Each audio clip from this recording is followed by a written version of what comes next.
Hits second. He has a 19-game hitting streak. Greg Myers has been hitting well. He's the designated hitter. Batting cleanup and playing right field, Tim Salmon. The fifth hitter and first baseman for the Angels, J.T. Snow. He'll be followed in the order by Garrett Anderson, the left fielder. Then Damian Easley hitting seventh at second base. Batting eighth, doing the catching, George Fabregas, and Gary DiSarcina is the shortstop and ninth hitter. And the 23-year-old right-hander Solomon Torres will make his start tonight for the Seattle Mariners. 1-3 ERA 4.07. This will be his fifth start in the American League. He made all his previous starts naturally in the National League. Look at the statistic here. 19 walks in 24+ innings. The young right-hander can be wild, but the 18 strikeouts an indication that he has good stuff.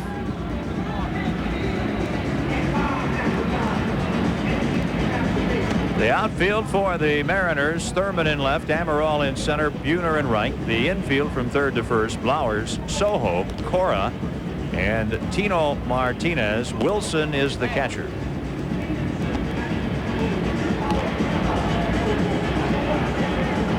This copyrighted telecast is presented by authority of the California Angels and is intended solely for the private, non-commercial use of our audience. Any publication, reproduction, retransmission, or other use of the pictures, descriptions, and accounts of this game without the express written consent of the California Angels is prohibited.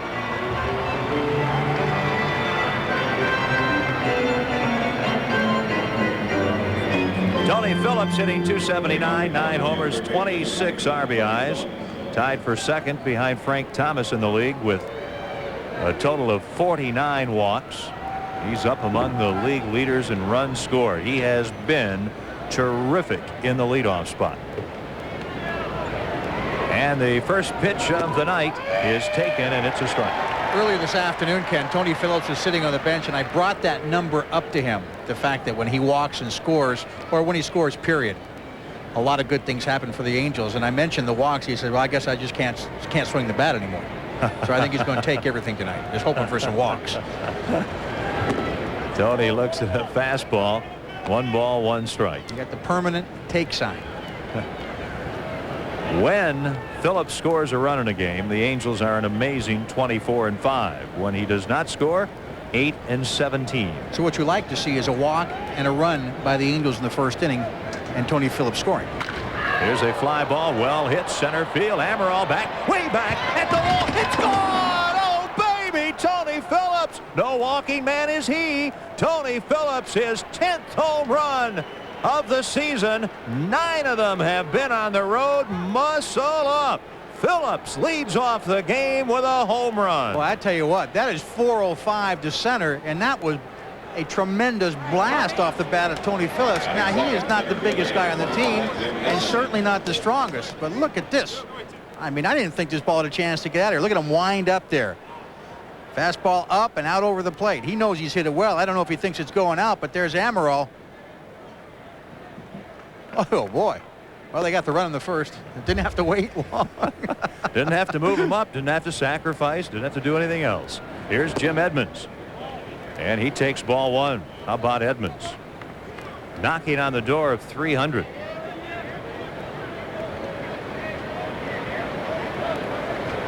Jim hitting .297, has that 19-game hitting streak going. And it is 2-0.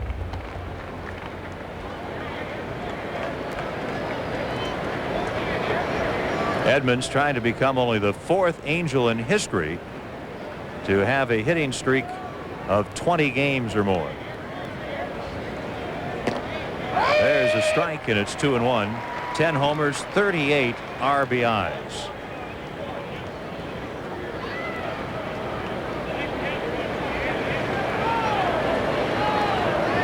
Solomon Torres to the plate, 2-1. And it's 3 balls and a strike. You know, Ken, there's little doubt in my mind that Solomon Torres has good stuff. He has a good arm. The one thing that puts some question marks in my mind is the fact that he has really struggled. He had a 10-game losing streak recently that he just won his last start. He got beat up pretty good, beat around a little bit in the National League last year. Base hit, center field. Jim Edmonds, a 20-game hitting streak. On a 3-1 pitch, he socks it right up the middle. A 20-game streak for Jim Edmonds. You know, Jim Edmonds is getting to the point where he says one hit a game is not what he's looking for now. He's looking for multiple hit games. Nothing like taking the pressure off when you've got a big hitting streak going by getting a hit your first at bat. But when I talk about Solomon Torres, Ken, I think that, you know, when you look at the kid, he's from the Dominican Republic. It takes a while for those kids from the Dominican to get used to living in this country. I think he was really rushed to the big leagues, and all the pressure has taken its toll on this young right-hander. Yep. Good stuff, good arm, but he's having trouble coping because of the lack of success he's had, and I think he's beginning to doubt himself a little bit, and it's not an unusual occurrence. Myers, 291, 3 homers, 18 RBIs, having a very good series, and 7 for 14 against the Mariners this season, and the count goes to 2-0. So Jim Edmonds at first base with a single, a 20-game hitting streak. I mean, you're up somewhere when you get to a 20-game streak. Rod Carew with a club record of 25. Carew, Sandy Alomar, Bobby Grich, and now Jim Edmonds, the only Angels ever to put together as much as a 20-game hitting streak. Here's a fly ball to left off the bat of Myers. Thurman is over there waiting. He makes the catch. 1 out, and back to first goes Edmonds. Don't forget, if you want to watch the game and listen to the game in Spanish, push the SAP button on your television. Believe me, it is there somewhere, and you'll get to hear Cause Villa. You can also find it, I understand, on a video grabadora. Yeah, it's there. And if necessary, the instrucciones. About 88 pages. But I know that on your VCRs, the clock is always blinking 12 o'clock. Yeah. Yeah. I still have the manufacturer's tape on my VCRs. Angels lead 1-0. Tim Salmon the hitter, and a toss to first to keep Edmonds near the bag.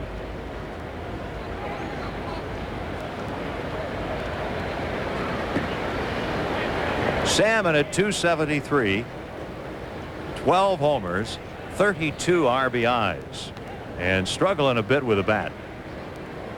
Mariners look for 2. Tim takes ball 1. Salmon gets a lot of walks, plays every game. He and JT Snow on deck are the only Angels to play in every game this season, and this is ball game number 56. So we're in sight of the halfway mark of the season. 2-0. Always remember that we talked about Solomon Torres his first time before he took the mound in this ball game. He's had control problems. He fell behind Greg Myers, got him out, falls behind here to Salmon. 2-0. That's a dangerous game to play in this ballpark. And it is 3-0 on Salmon. And Salmon, I think you'd agree with me, Ken, he's going to get the green light 3-0 with his power in this ballpark. Edmonds at first, his single following a leadoff Tony Phillips home run. Myers is flied out.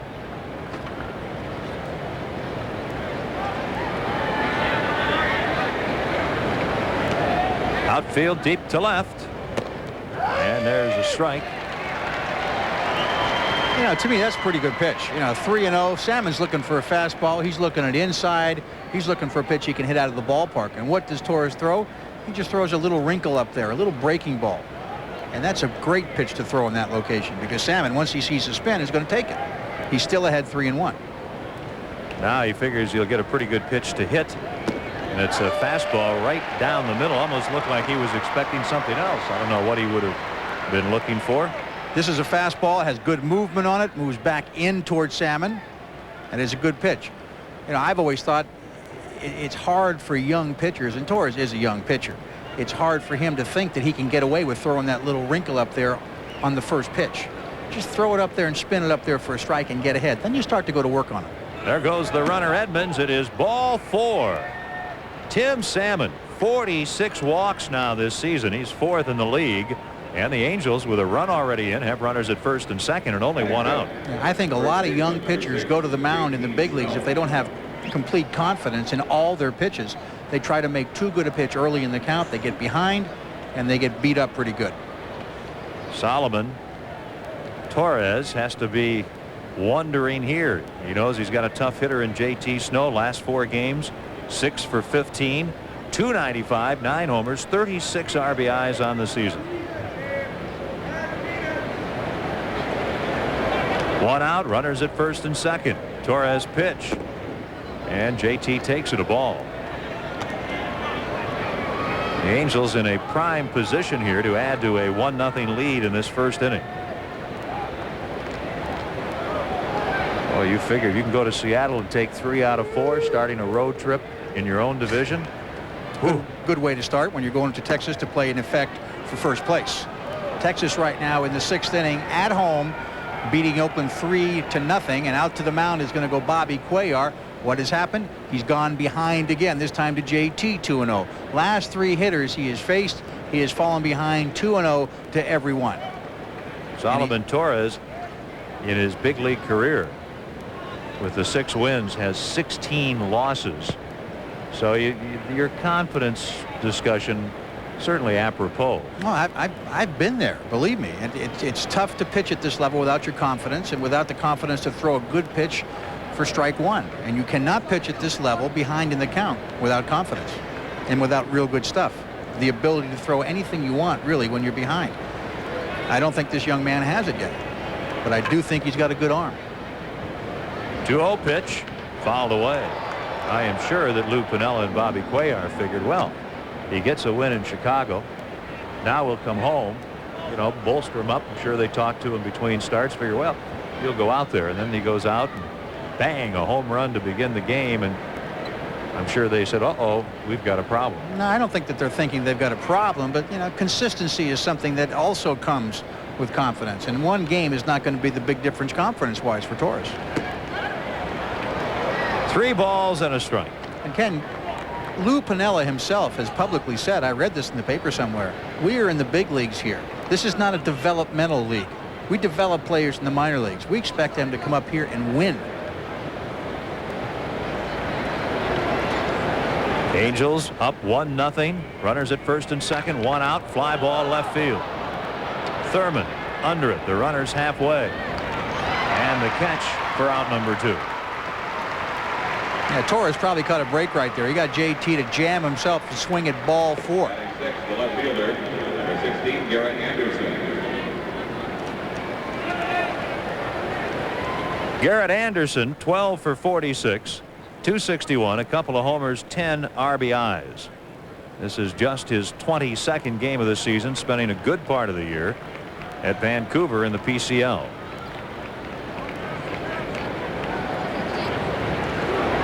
Garrett takes a ball. He had a double here yesterday afternoon.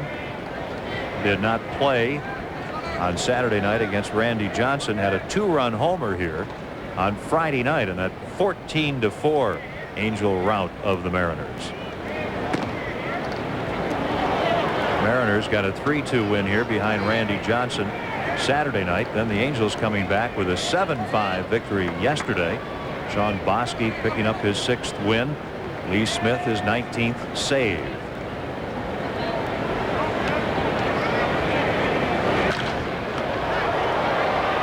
Two balls and a strike. The consistency for Solomon Torres in this inning has been 2-0. We've seen it over and over. He doesn't go to work until it's 2-0. A lot easier to go to work when it's 0-1. Edmonds at second. Salmon at first.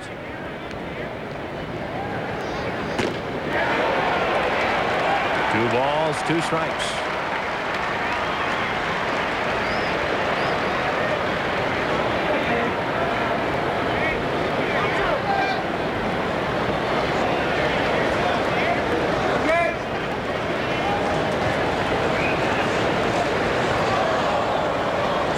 Can Garrett Anderson come through? 2 balls, 2 strikes, 2 outs. Swing and a miss. And the Angels get a run, but they leave a pair. After half an inning, the Angels won, and the Mariners coming up.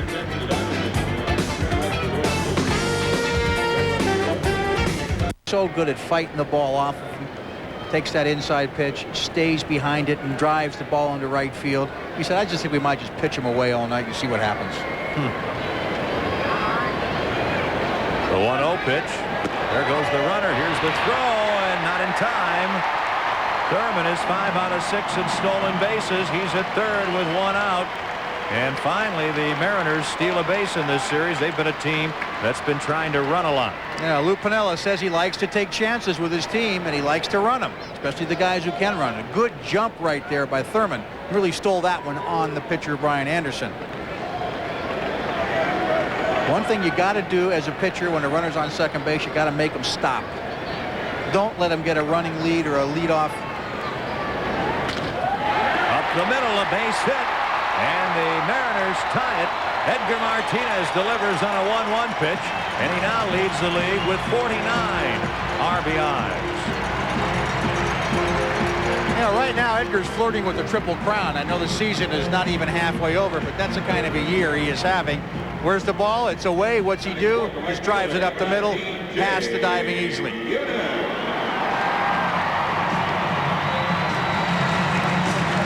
Martinez 8 for 11 in this series, way over 500 against the Angels this season. They just have not been able to get him out.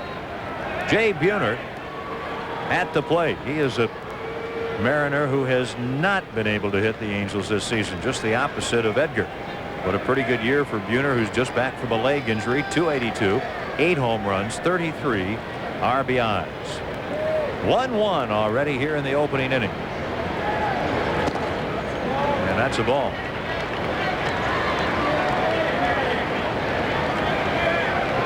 And Brian Anderson had a no decision back on the 5th of May at the Big A against Seattle. His only decision against the club, a loss last August, just before the season ended. Ground ball foul, 1-1.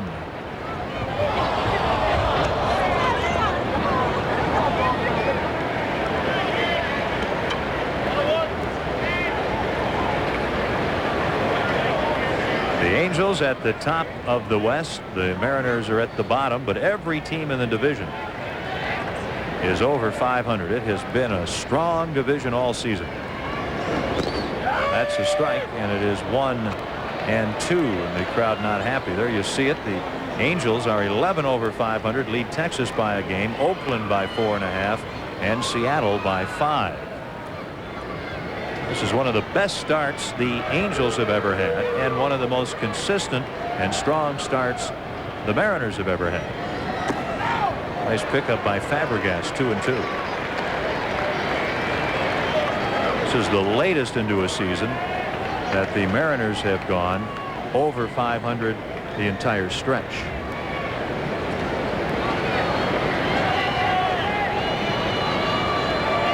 One in the first inning. Line drive, base hit left field for Buhner. Edgar Martinez stops at second. 3 straight hits for Seattle.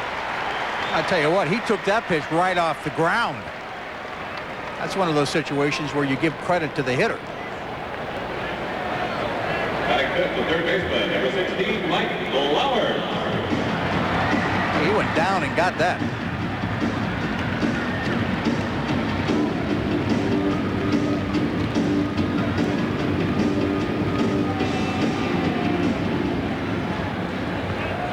Third baseman Mike Blowers.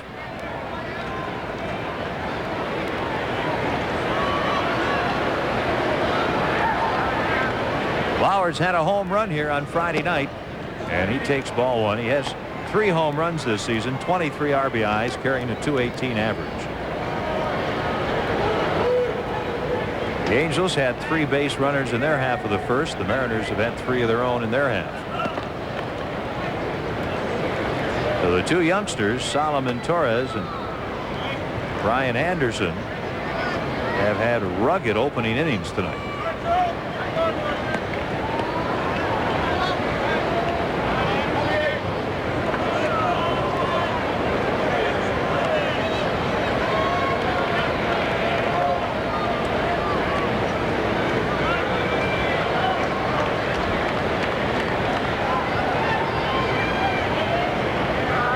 Anderson's 1-0 pitch. That's a strike, and it's 1-1. The crowd has not been very happy with the umpiring here early of Jim Joyce. You know, I hate to tell you this, Ken, But they don't have as good a seat as he does.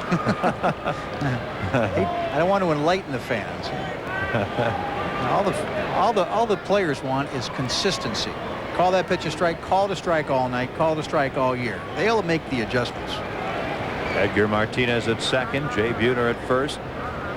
Angels look for 2. And there's a strike, and it's 1 ball, 2 strikes on Blowers.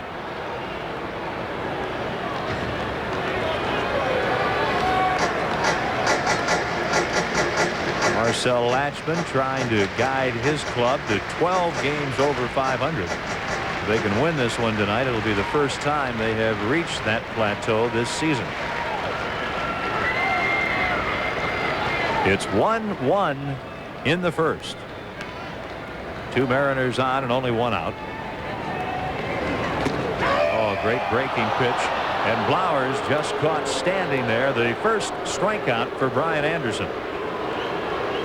You looked at all 3 of them. Big breaking ball here. Look where it starts. Look where it ends up. Well, that got a lot of the plate. Look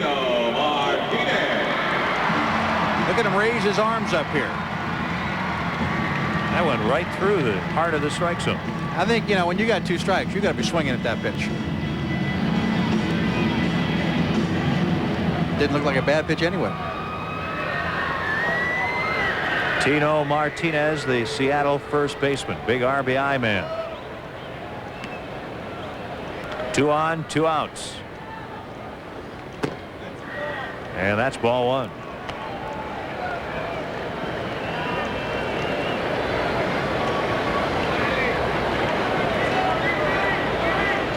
Tino, a .293 hitter. He has 11 home runs to go with a big bushel basket full of RBIs. It is 2-0.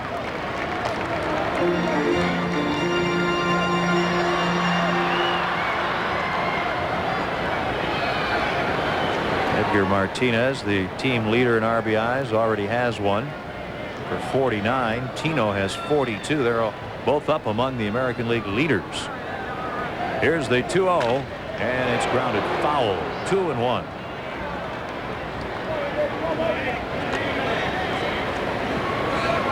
There you got to look at the RBI leaders in the American League. Mo Vaughn, Gary Gaetti, a little bit of a surprise there.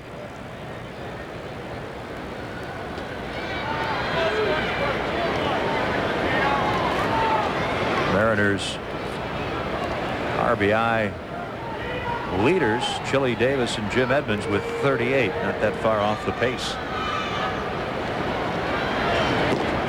That's a strike, and it is 2-2 on Tino Martinez. And Ken, what you like to see about the Angels RBI leaders is there's so many that are so close to each other. You have a lot of depth in the lineup, not 1 or 2 guys. It's a whole bunch of guys. Well distributed, the run production on this 95 Angel team, sitting atop the AL West and tied here in the opening inning with the Mariners 1-1.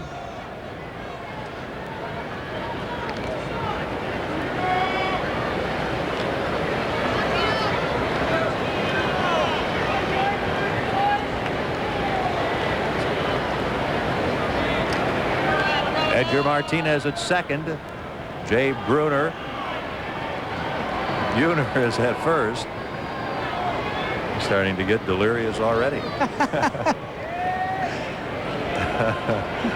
Martinez and Buhner on base. Another Martinez at the plate, and he lashes one down the left field line. Foul.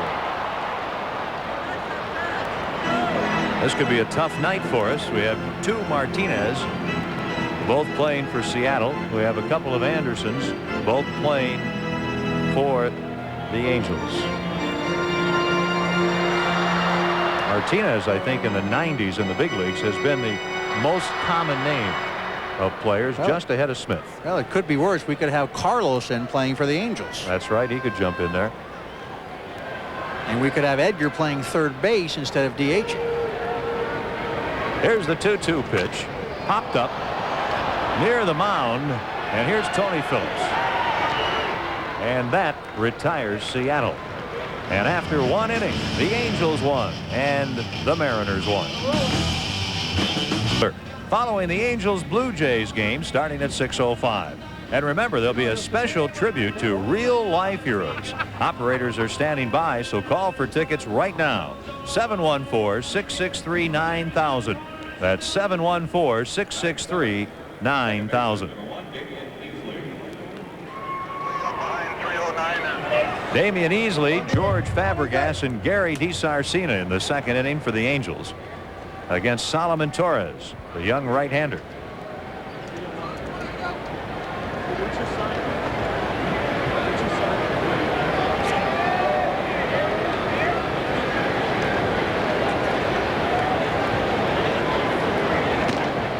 That pitch at the knees. It's a strike on Damian. Damian broke out of a slump with a couple of hits and a sacrifice fly yesterday, batting .199, 3 homers, 17 RBIs. 2 strikes.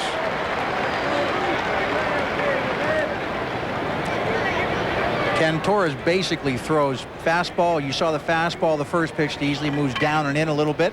He's got a good breaking ball. Will also throw the split finger pitch. As I mentioned, he does have good stuff. He's got a good live arm. Look at that fastball. Probably has a tendency to overthrow a little bit. Probably has a fair amount to learn about how to pitch at the big league level, but he has the tools to do it.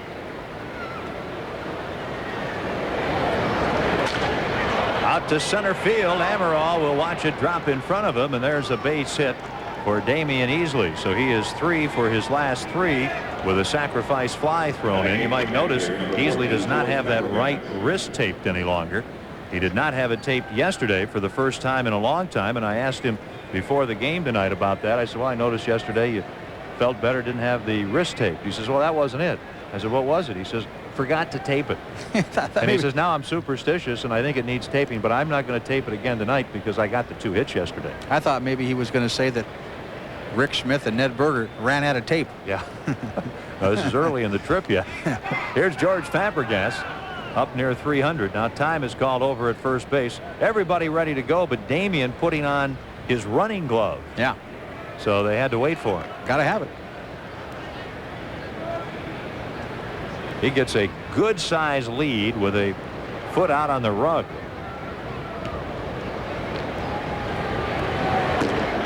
Fastball outside, ball 1 on Fabregas. You know, yesterday when he got his first base hit and he got to first base, Richie Garcia, the umpire, asked him if he wanted the ball. Oh. I thought that was a very low blow on the part of the umpire. A little kind of cute. Do you want the ball? It's been so long.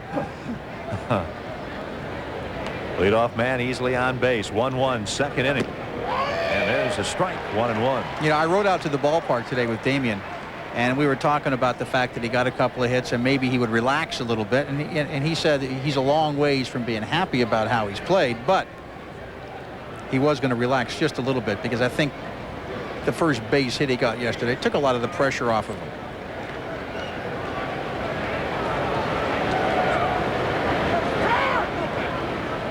Time called, a 1-1 count on Fabregas. Damian mentioning before the game that wife Dawn expecting her 3rd child to be born in January. Congratulations in order to the Easleys. 2 balls and a strike. Three kids already. He's only, well, he's 25. I said, you're well on your way to 8. He said, no way. Probably said, well, on my way to 3. He said, there will not be 8 Easley children. Damian's at first. Nobody out here in the second inning. A 2-1 count on Fabregas.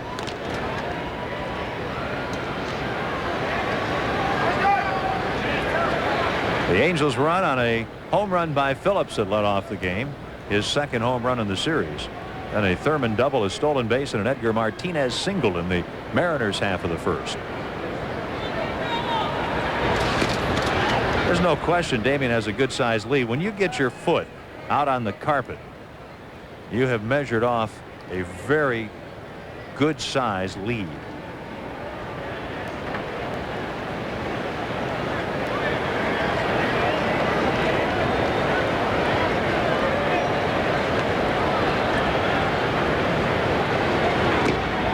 The pitch misses. 3-1 again Torres having trouble getting ahead. Yeah, and as long as he continues to pitch behind, he's just digging himself an ever deeper hole. He escaped in the first inning getting behind. He's behind now to Fabregas. Sooner or later, it's going to come back, and it's going to cause him to get hurt.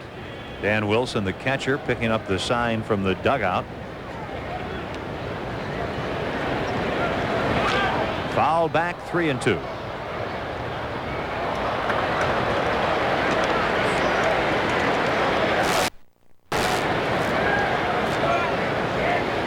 Three and two the count now. I wouldn't be surprised to see Easley off and running at first base.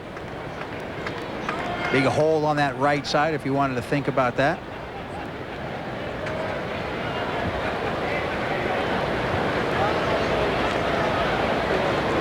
There goes Damian. Here's the pitch hit in the air to center field. Amaral is there. He makes the catch, and back to first goes Easley. 1 out in the second.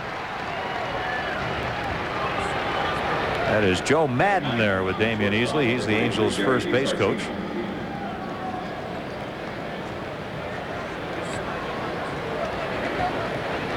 And flashing the signs that Salmon is, or rather DeSarcina is looking for, is Rick Burleson. DeSarcina at 320, 3 homers, 27 RBIs, 10th in the league now in hitting at 320.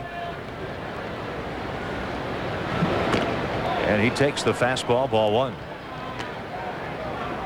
Torres, you probably notice, is not real big for a ball player anyway. He's 5'11", goes about 160 or 165 pounds.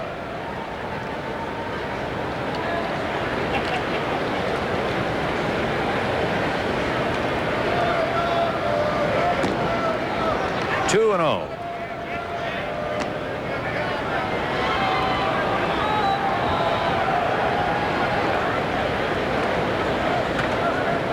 DeSarcina checking in again with Rick Burleson. 24 extra base hits this year. That's more than any other Angel.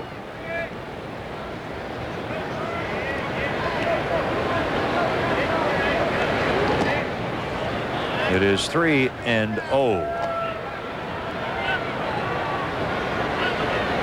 There's Rick Burleson. DeSarcina has walked 13 times this season, and for him, that's a lot of walks. That's a lot of walks. Doesn't walk much and does not strike out very much. Puts the ball in play. Has 3 home runs on the season, Ken. That equals his major league high. I'd like to think he's going to, break that this year with the season not even half over. And at the pace he is going, and when you factor in all the doubles and triples he's got, he's driving the ball so much better. He's on a pace for about 8 or 9 home runs. And he walks with 1 out here in the second inning. The Angels have runners at first and second. This is the same situation, Ken, that they had in the first inning after Phillips' home run. They had runners at first and second with 1 out, and I think high hopes of getting a run or 2. The base on balls are something that the Angels are going to look for tonight. Coming into the ball game tonight, Torres had walked 19 and 24 in 1/3 innings. He's walked 2 here in the second inning. So he's going to help you along if you show some patience up at the plate. Tony Phillips fouls it back, 1 strike.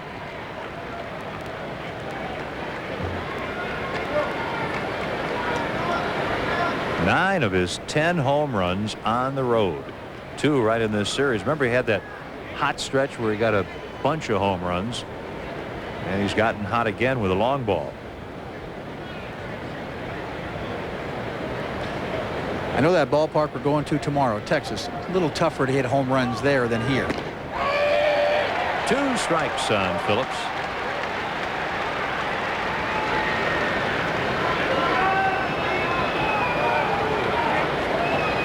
That's right. We're going to be in Texas tomorrow.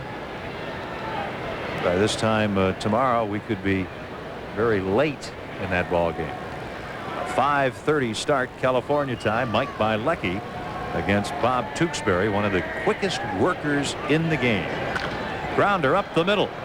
Played by Cora to Soho. 1 on to first. Double play. And a beautiful double play turned by the Mariners. After an inning and a half, this one is tied at 1.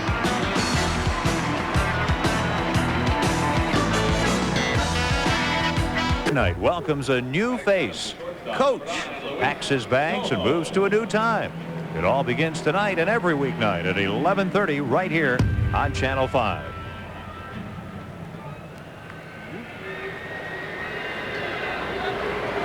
Brian Anderson ready to go to work against the bottom third of the Seattle order with this one tied at 1. This is Luis Sojo, who was in the middle of that fine Mariners double play. Well, I tell you what, that was a nice double play. Sojo did the little turn at second and still picked up Tino Martinez at first. Nice DP.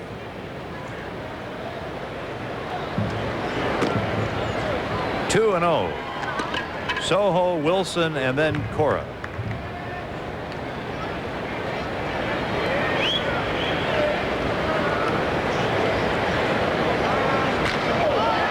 That high pitch that Sojo loves, and this one is out of here. Number 2 for Luis Sojo, and the Mariners take the lead 2-1.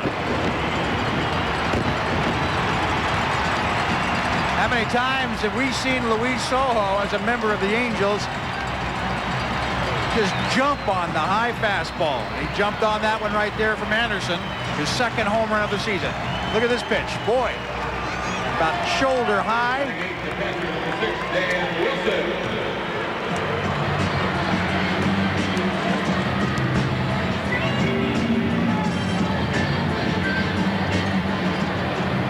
A 2-0 pitch.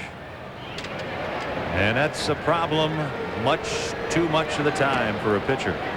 First pitch to Dan Wilson, a ball. Chicago area product. Wilson hitting .275.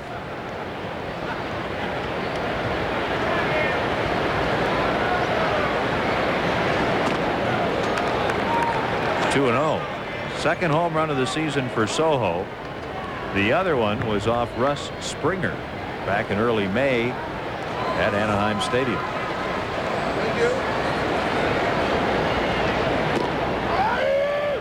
Two and 1. Each side with a home run. Phillips for the Angels, Sojo for the Mariners. Wilson a couple of homers. They've come just in the last few days. 14 RBIs. One of his best big league days yesterday with 3 hits. He hits a high fly to left center. Edmonds going back. He's got the room. And he puts it away, and there's 1 out. Batting ninth, second baseman, number 28, Joey Cora.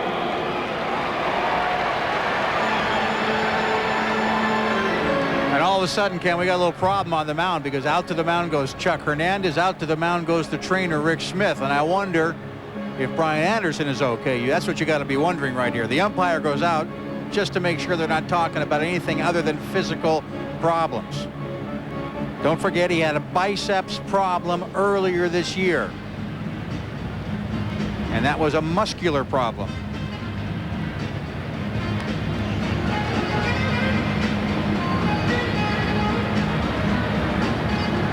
He talks a good game. He told them something positive enough to send them back to the dugout, and the umpire back behind the plate. Now, one thing you don't want to do in a situation like that, you want to be entirely honest with the coaching staff and your trainer, because if you stay out there and you try to pitch with a sore arm, you're probably going to hurt it worse. If it's starting to bother you and it's the same thing that happened in the past, best to come out, have it looked at so it doesn't get bad. Cora, .293 hitter, takes a strike. It's Brian Anderson, the Angels' first-round draft pick in June '93, just 2 years ago. To the right side and a base hit. That's 5 hits through the order once for Seattle. Center fielder, number 8. Looked to me like Damian Easley had a little problem picking up this ball. When that ball got by Damian, he pounded his glove on the ground as if he was saying to himself, I probably should have made that play. Leadoff hitter Rich Amaral flied out to Garrett Anderson in the first inning.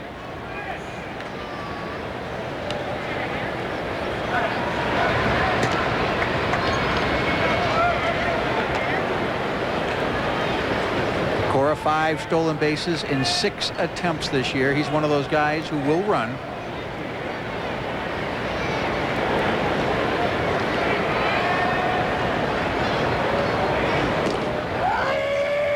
One strike on Amaral. Amaral has been around a bit. He is a 33-year-old. 10 seasons in the minors. Had a little action with the M's in 91 and 92. 1983, he was a Sporting News College All-America at UCLA. And, of course, originally signed by the Chicago Cubs.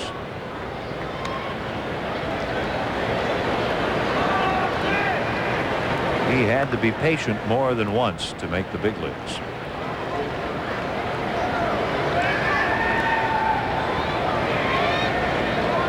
Soho is homered here in the second to give Seattle a 2-1 lead. With 1 out, Cora at first. He's got a good sized lead. The Angels look for the double play, and there's a pitch out, and it's a ball and a strike. Angels trying to think one step ahead of the Seattle Mariners, thinking steal, thinking maybe hit and run. Count 1-1 now. Notice the lead of Cora. He has both feet on the dirt, but close to having 1 foot on the turf.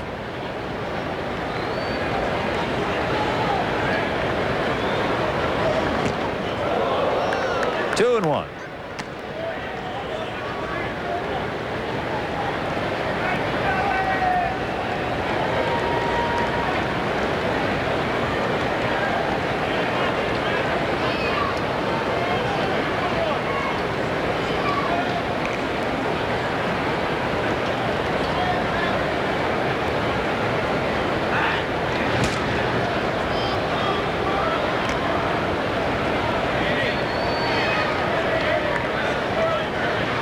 Mariners have been a very good team here at the Kingdome. Only Texas and Cleveland really have better home records than the M's. There goes the runner. There's a ground ball. Phillips looks second, wants to go there, can't. Has to go across to first to retire Amaral. And Joey Cora with 2 outs is at second base. So they do put the hit and run on hold. And timeout here. Cora was trying to steal third. He caught everybody with their heads down for a split second. Listen to the crowd. But the infield quickly reacted. Always on alert. I thought that was a pretty good out on the part of Amaral. Amaral just tried to hit the ball on the ground somewhere and got a pitch on the inside half of the plate. Look at this. Phillips has got his back to home plate. And look at Cora trying to steal third. Everybody all of a sudden reacts. Got to keep your head up in this game. Gary Thurman doubled in the first. Scored. Hits the ball in the air. Out in center field, Jim Edmonds. And that'll do it. A leadoff Soho homer here in the second. And going to the third, the Angels trail the Mariners 2-1. Get your tickets. Come on out. Sunday, July 9th, photo day. Third inning, and Jim Edmonds leads it off, ball 1. I always thought photo day, Ken, great day for the fans to come to the ballpark. They get to see the players real close, get to take their pictures with them. Fun. Speaking of that, there's a list of the long Angels hitting streaks. Rod Carew the longest, 25. Then Sandy Alomar had a 22-game streak. Bobby Grich a 21-game streak. Grich also had a 20-gamer, as Jim Edmonds has here now after a first inning single. He fouls this one back, and it's 2 balls and a strike.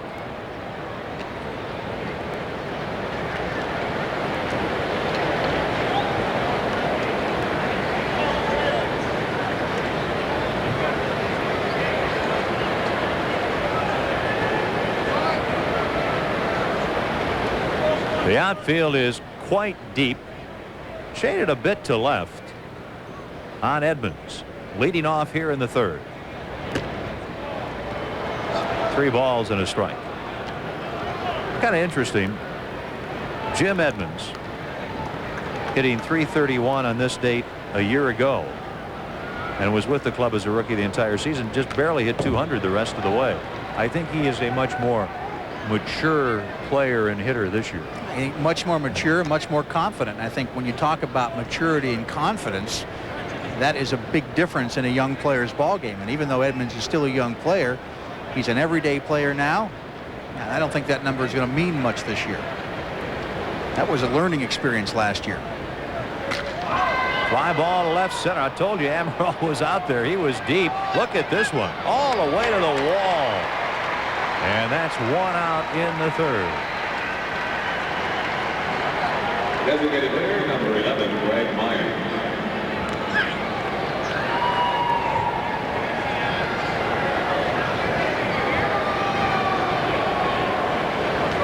Angels trail at 2-1 as the designated hitter Greg Myers comes up. Last 14 games, which goes back before the injury and the DL, hitting well over 300.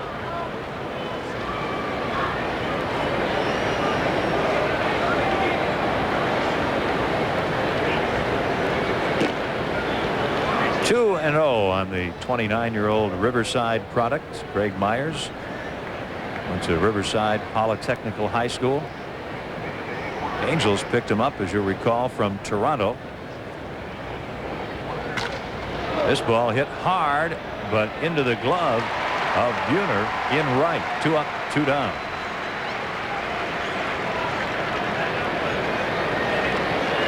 Right fielder, number 15, Tim Salmon. Angels baseball from the Kingdome in Seattle. Ken Wilson along with Ken Brett. This game wrapping up a 4-game series. While the Angels trail 2-1, it is early, hoping to come back and win it and take 3 out of 4 from the Mariners. Texas looks like they have a shot at winning tonight at home. Tim Salmon takes the ball. They have a 3-0 lead over Oakland in the top of the 8th. And that would mean they would have beaten Oakland 3 of 4 in Arlington. So the Angels, if Texas wins, will either be tied for first with the Rangers or 1 up when they play in Arlington at the ballpark tomorrow night. You will want to be with us. 5:30 California time. They'll play Wednesday night, no television, and then Thursday night from Arlington again at 5:30 California time right here on Channel 5. Little ground ball. It'll go foul. 2-1 on Salmon. Talking with Tim before the game. There you get a look at the upcoming series in Texas. And then it's on to Oakland for 3 over the weekend. Friday, Saturday, and Sunday. So we've got a lot of baseball for you here on KTLA. That's the ball. Talking with Salmon before the ball game, commenting on how consistent he has been throughout his career. I said, this is the first time we can remember where you've had a little slump, then a big spurt, now a little slump again. Hitless in his last 14. He pops this one up.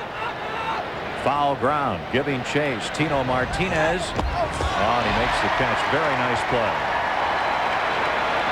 So Salmon is gone. The Angels go in order, and after 2.5, it's 2-1 Seattle.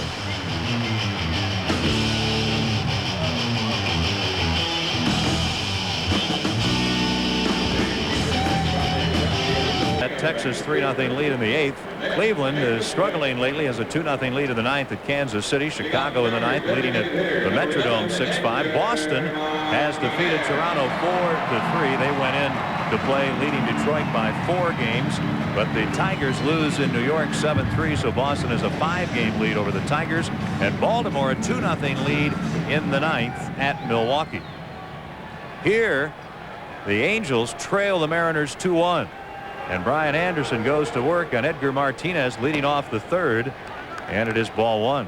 Edgar drove in the M's first tally in the opening inning with a single, leading the league with 49 RBIs. Well short of the halfway mark in an already shortened season. 2-0.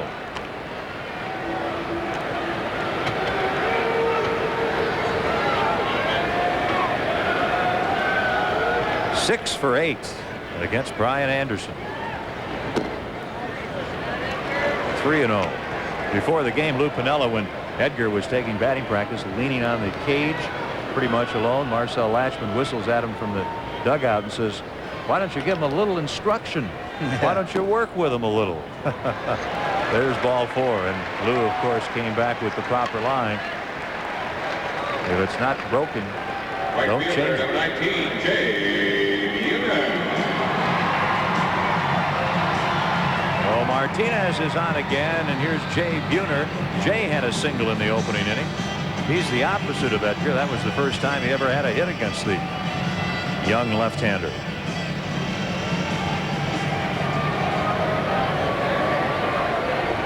Anderson, like the Mariners starter tonight, Torres, only 23 years of age.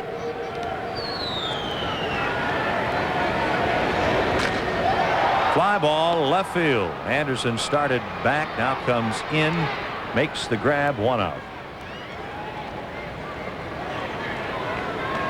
Easy to break back on that ball, as Garrett Anderson did, because of a couple of things. Big swing by Buhner, and the fact that he is so strong. Even though he hit it off the end of the bat, it was a lazy fly ball. Easy to break back on it, but the ball had enough hang time where it was easy to recover as well. Mike Blowers struck out his first time up. Took a pitch for the 3rd strike, the only strikeout for Brian Anderson, who has walked 1.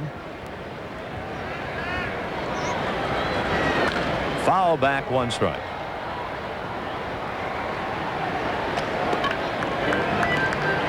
Well, the Mariners have been in business here in Seattle since 1977. Mike Blowers grew up in this area when the Mariners and Angels played the first big league game ever here at the Kingdome. Mike Blowers was 11 years old. 1 ball, 1 strike. Now, who pitched that game for the Angels? I want to say it was Nolan Ryan, or I know it was either Ryan or Tanana, but I'm neglecting which one. I believe it was Tanana against Diego Segui, the ancient Mariner. And Frank Tanana got the win. I know that.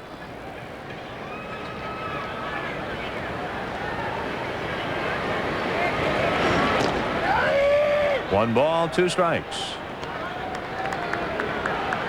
Diego Segui, one of the slowest workers ever on the mound. Why do you remember that?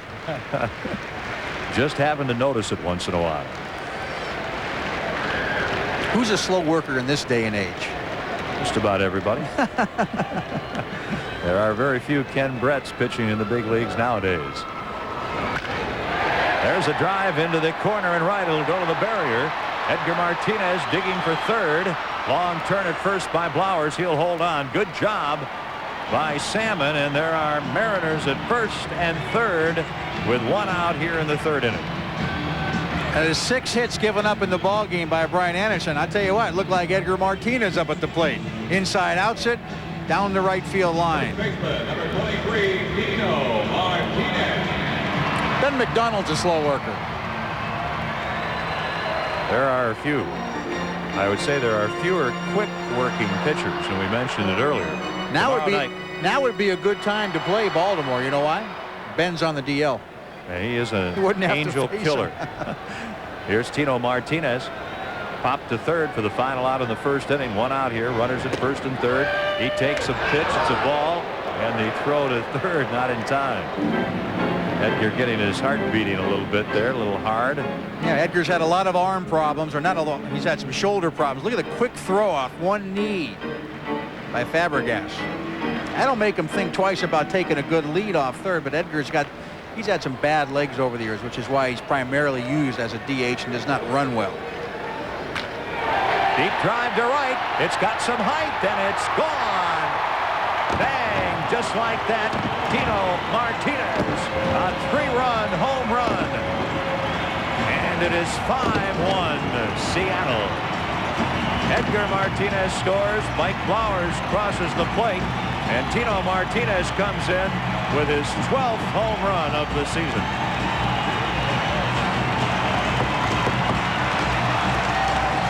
Where was the pitch? Oh, boy. Breaking ball just gets too much of the plate, stays up, stays in.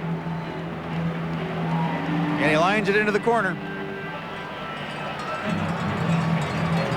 Chuck Hernandez back out to the mound. The bullpen is going to get busy behind Brian Anderson. It will be right-hander Russ Springer. Take a look at where this pitch is. That's not where you want it to end up. You want it to end up down and away, not middle up.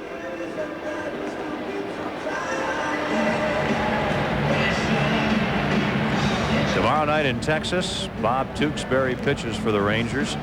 I would think, Ken, that he's probably the quickest worker in Major League Baseball I can't today. wait. They'll probably knock him out 1/3 of an inning. Then they'll bring in somebody that works slow. 5-1, the Angels trail it here. 2 home runs for the M's, Soho and Tino Martinez. The Angels' run came with Tony Phillips, the first batter of the night, hitting 1 out. Here is Soho again. And he looks at a ball.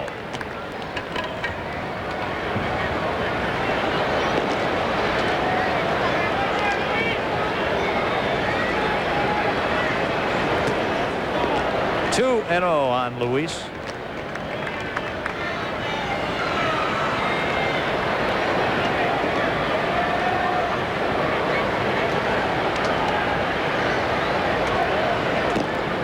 There's a strike. And it is 2-1. A tough outing for young Brian Anderson from Geneva, Ohio. College pitcher at Wright State University in Ohio. Now he goes to a 3-1 count on Soho.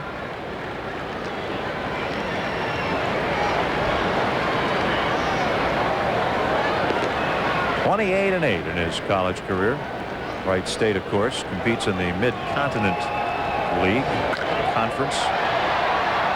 Fly ball to center. And there are 2 outs in the Mariners' third. The catcher, number 6, Dan Wilson.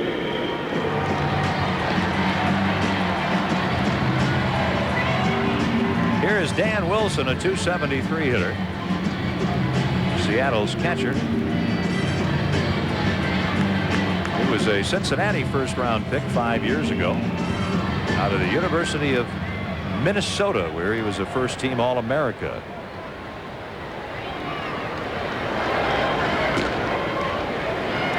Ball 1 on Wilson. 3 in the inning for Seattle. Edgar Martinez walk, Blauer single, and then a 3-run Tino Martinez home run. Eric Henson and Brett Boone for Bobby Ayala and Dan Wilson. I don't think Seattle regrets making that deal. Cincinnati, well, Brett Boone has done a good job for him. Eric Hansen was 1 year, then gone. They didn't want to pay him. Boston picked him up, and Hansen has done a good job for Boston so far. So I guess you could say the trade is a push of sorts. Fly ball deep to left. Garrett Anderson back near the track to make the catch, and that retires the side. And after 3 innings indoors in the great Pacific Northwest, 5-1 Mariners. Friend Hal Fishman, Jan Carl, Larry McCormick, and Stu Nahan will be along. They have LA's first choice for news at 10. There's nothing like it, and it's right here only on Channel 5.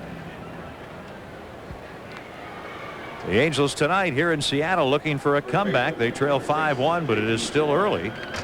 J.T. Snow, Garrett Anderson, and Damian Easley here in the 4th. Young whippersnapper. Young lady, I guess, huh? Enjoying every moment of the experience. Solomon Torres, fastball misses, ball 1. JT fly to left in the first inning.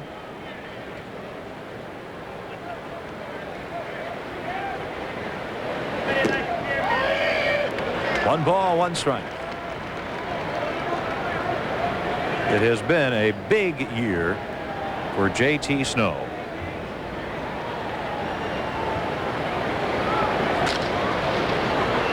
Cora on the backhand play. And that's 1 out here in the 4th. Can you look at how this is going now? All of a sudden 5 in a row retired by Torres. I think in the first inning and the second, the Angels in a sense let Solomon off the hook a bit. Yeah, he was struggling in the first inning after the leadoff home run by Tony Phillips, who's 1 out. The Angels had 2 runners on, but he escaped in the second inning after a leadoff single and an out, a walk. So before the double play, 2 runners on in the second inning, and then an easy 1-2-3 third and a leadoff out here in the fourth. It almost leads you to believe that he might be settling down just a little bit. Little confidence building along the way. 1 strike on Garrett Anderson. Garrett struck out in the first. A ground ball to Tino Martinez. It takes a bad hop, but he makes the play. 2 away. Take nothing for granted, they say, on the old ball field. You never know when a ball might take a right turn. Plate umpire Jim Joyce wants to take that ball out of play. Jim McKean is the first base umpire. Dale Scott at second, and Vic Voltaggio is the umpire at third. Here is Damian Easley. He has a single in his 1 at bat leading off the second inning. Strike 1.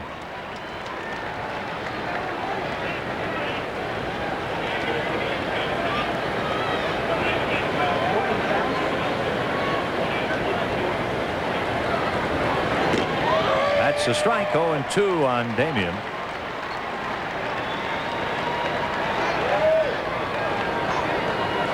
(5-1). Angels trail it here in the fourth. And that's a strike. The Angels go 1-2-3 again. Solomon Torres now has retired 7 consecutive Angels. Angels home games are now available on a full season or individual game basis through the Angels office. A fine way to entertain and enjoy big league baseball. For information, call 714-937-7296. 5-1. The Angels trail it. Brian Anderson goes to work in the Mariners' fourth. Their 9th hitter, Joey Cora, will lead it off. Switch hitter single to right in the second inning. He'll be followed by Rich Amaral and Gary Thurman. Cora hitting over 400 from the right side here in 95. And he looks at ball 1.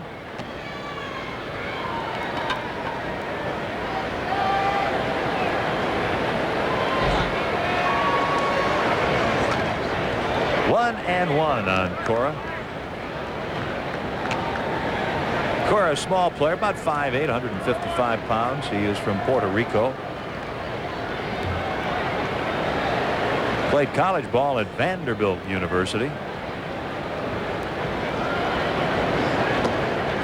And the curve is too low. 2-1. Is that where Scott Sanderson went to school? Yes, it is where the Senator went. I have not seen the Senator lately. That's what they call Scott Sanderson. I hope he is progressing from that bad back. Foul back. 2-2. Vanderbilt University in Nashville, Tennessee, way down south in Dixie. Very good college. Very fine institution. Ah, look at that. Oakland gets 3-3. The A's and Rangers at the ballpark in Arlington in the ninth. Now we hope they play about 3 more hours and get tired. Because I know we'll be tired when we get there.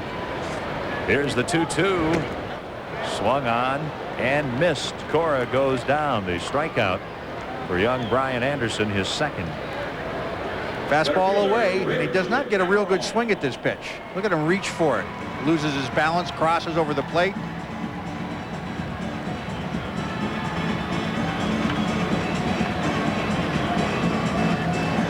Here is Rich Amaral. He is flied out and bounced out.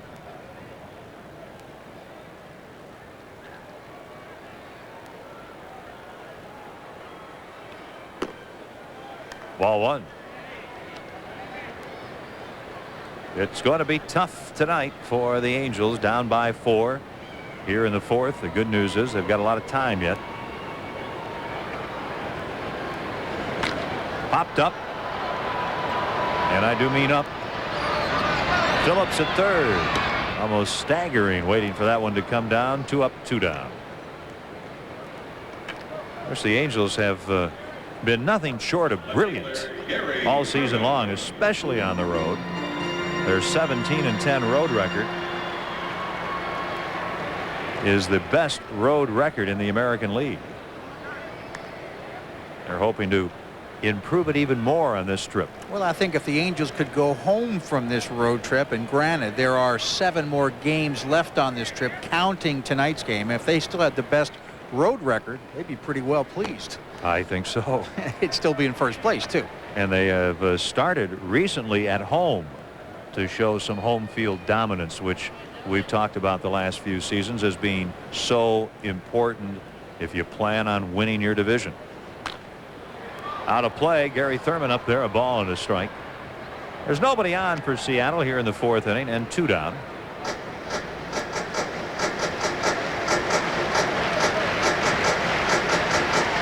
Chili Davis in the middle, sitting between Carlos Martinez and Rex Hudler. Chili says his leg is getting better, but he had to walk up a lot of hills last night after dinner.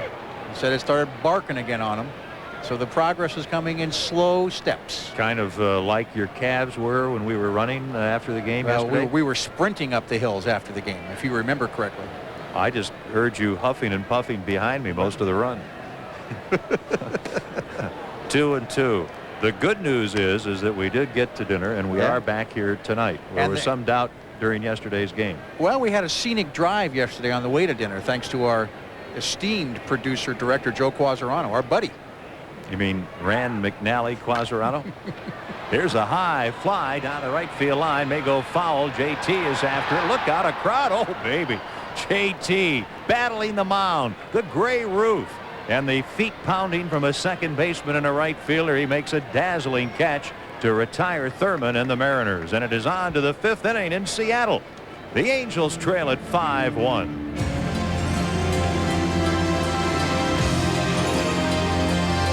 Fabregas foul back as George leads off in the 5th against Solomon Torres, who has retired the last 7 Angels in a row. That 4th of July is going to be something. That will be the place to be. You want to see fireworks on the 4th of July, Anaheim Stadium, folks. 6:05 ball game, and then the show. Right center, a rocket off the bat of Fabregas. One hop, boom, off the wall. And Fabregas steaming towards second. He is in easily with a double leading off the 5th inning. Well, the Angels need to peck away at this lead a little bit. They've got 5 more at bats, plenty of time. They had Torres in a little bit of trouble early in the ball game, but he escaped. Take a look at the double here off the bat of Fabregas. Line drive into the gap, right center field.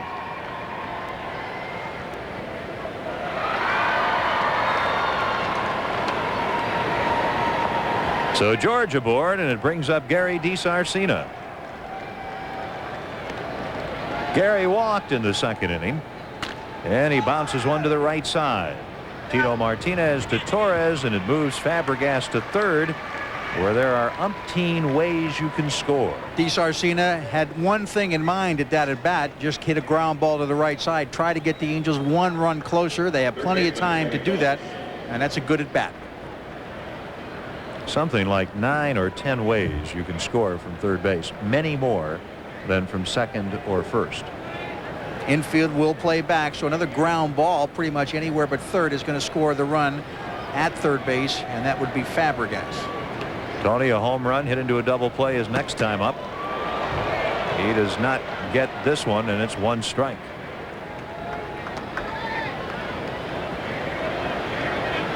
Remember, on the 4th of July, the Angels are going to be honoring a variety of heroes as part of that big celebration at the Big A. And all those festivities will begin prior to that game with the Blue Jays. The heroes will throw out the first pitch to the Angels players. That'll be quite a spectacle. Those festivities will begin about 5:45 before that 6:05 4th of July game. And throughout the game, the heroes and their stories will be featured on the Big A Sony Jumbotron. Here we are, just sitting, kind of enjoying a ball game. How come I have to use my mic like this and yours is always right there? That's what I want. Oh, you know the explanation. You don't have to use your mic very often. I don't let you talk, so you just lie it down on the table. See, I can put mine down like this. I have to have mine constantly here, ready to go. Angels trail at 5-1 here in the 5th inning. Fabregas at 3rd, and a 1-1 count on Phillips. And he takes it, 2-1. But again, we just want to make sure that you're up to date on that ball game. Oakland adds another run in the ninth. Well, that'd be nice if the A's would win that game. And the Angels would go into Texas tomorrow night either up by 1 or up by 2 games.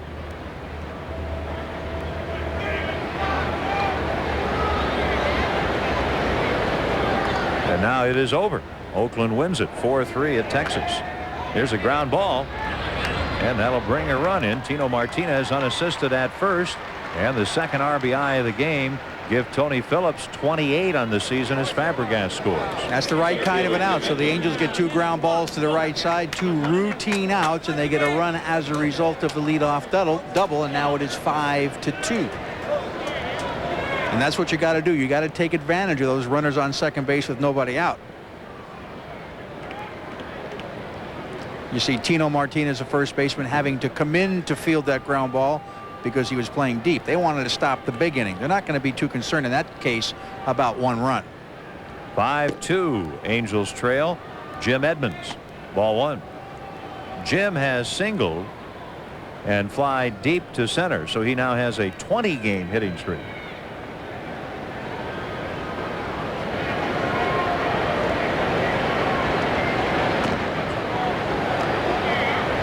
Two 2-0 on Edmonds. Greg Myers on deck. Of course, Dante Bichette not too many weeks ago had a 23-game hitting streak for the Rockies, longest hitting streak in the majors, and now Edmonds at 20. Carlos Garcia of the Pirates also has a 20-game hitting streak. He extended it tonight against the Expos. 2 balls and a strike. The Expos losing in Atlanta 4-3.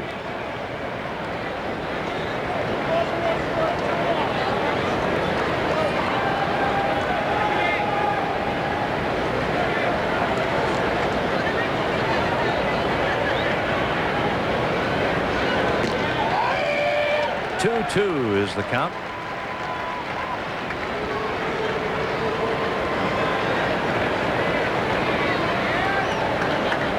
(5-2) Angels trail it. They've gotten a run back here in the 5th.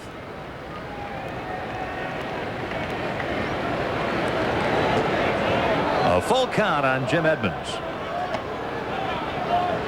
Torres has struck out a couple this evening, and he has walked a pair.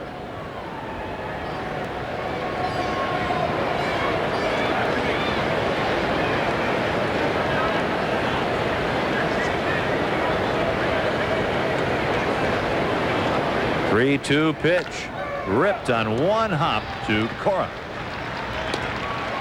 and that retires the side. But the Angels do an exceptional job in getting a run, and after 4.5 they trail 5-2.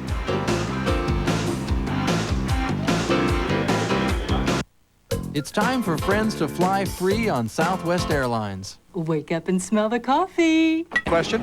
Mariners lead it 5-2. They'll come up in the 5th with the 3, 4, and 5 hitters against Brian Anderson. In 1961, when Roger Maris belted 61 home runs, I'm trying to remember if he had a slow start or a quick start that season.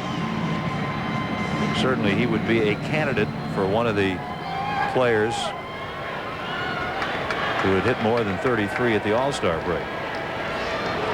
Edgar has singled in a run and walked, scored, hits one deep to left. He has sent this baby into orbit. Back, and gone. Home run number 13, and that is the 50th RBI this season for Edgar Martinez, and Brian Anderson has seen 3 of his pitches go out of the ballpark tonight. 29 RBIs in his last 20 games. Wow. American League Player of the Week last week. He has been on fire this entire 4-game series.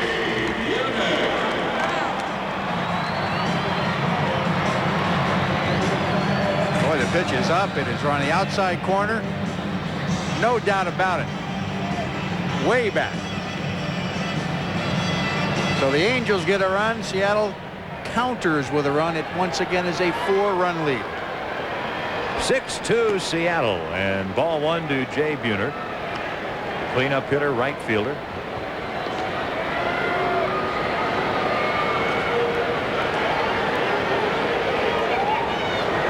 Jay rips it to the net. 1-1. Edgar's had himself a pretty good series here. 9 for 12. About 750. They got him out 3 times? I don't know I have when. to look back at the scorebook. I don't remember any of those outs.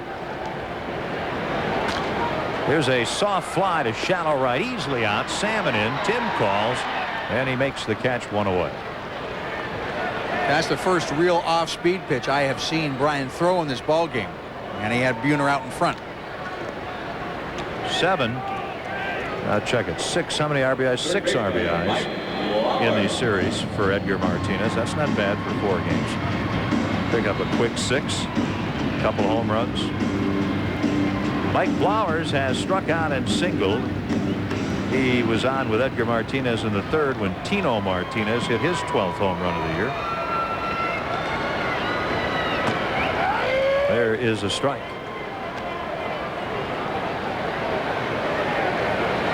The Angels with high hopes of winning tonight, taking 3 out of 4 here in Seattle, but down by 4 in the 5th. But boy, how many games have we seen this season where the Angels have come back, not just late in the game, but down early or midway, and somehow found a way to claw back. It has been kind of a trademark. This one is ripped foul, a ball and 2 strikes.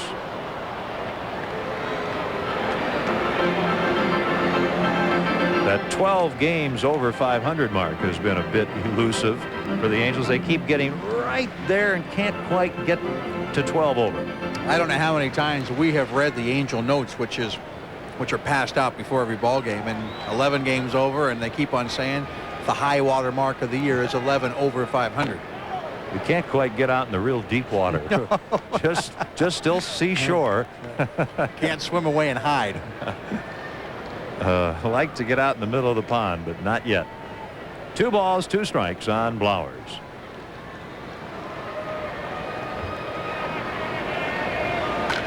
Out of play, still 2-2. It's interesting when you talk about the Angels trying to move 12 games over 500, which they would do tonight with a win. The club has not been 12 games over 500 since 1989, which again reinforces the fact of what a terrific start Marcel Latchman's club is off to here in 95. 3-2. There you get the story. Best records for the Angels after 55 games, and this is game 56 tonight. So really this is their best start ever, with the exception of 1970 and 1989. Out of play again. 3-2 on Blowers.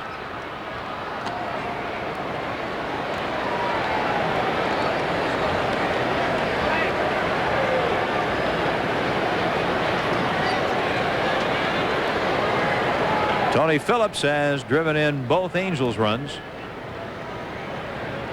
The Martinez boys have driven home 5 for Seattle. And there is a walk to Blowers. First baseman Tino Martinez. Anderson has walked a couple. He has struck out 2.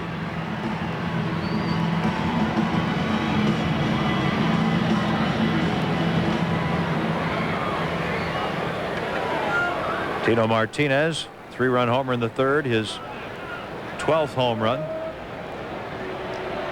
And here comes Marcel Latchman out, and that will probably be it for Anderson, going 4 1/3 tonight. Russ Springer, who was up earlier, is going to be brought in the ball game, Ken. As the Angels make a pitching change, we remind you they trail the Mariners 6-2 here at the Kingdome in the 5th inning.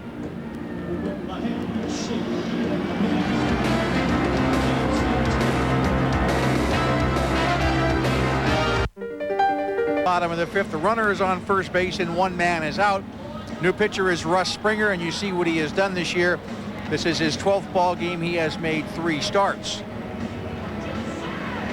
37 hits in 23 innings. He has given up way too many base hits for somebody that has a very good arm. But what really has hurt Russ Springer involved in those 37 hits are all the home runs he has given up. Russ has given up 8 home runs in just under 24 innings, about 1 every 3 innings. It seems like when he makes a mistake, he pays the price. And now he's got to face Tino Martinez, who has homered and popped out in the ball game. 1 for 2 with 3 RBIs. And that's the big blast right now up to this point for Seattle. The 3-run Martinez home run. Springer delivers, and there's a strike. 20 home runs last season in under 100 games for Tino Martinez. He's kind of a quiet star up here in Seattle. That's a foul ball. In a sense, playing with the Seattle Mariners, you are going to clearly be in the shadow of Ken Griffey Jr. You hear so much everywhere about Ken Griffey Jr. and not all that much about Edgar Martinez, Tino Martinez, Jay Buhner. But they are fine ball players, especially offensively. There is Jay.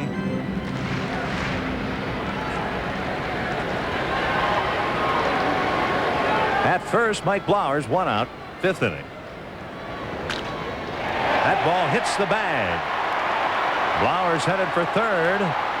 Tino Martinez to 2nd. Sam Perlozzo, the coach, holds up Blowers as the Angels get the ball back in. And there are Mariners at 2nd and 3rd and only 1 out in the 5th.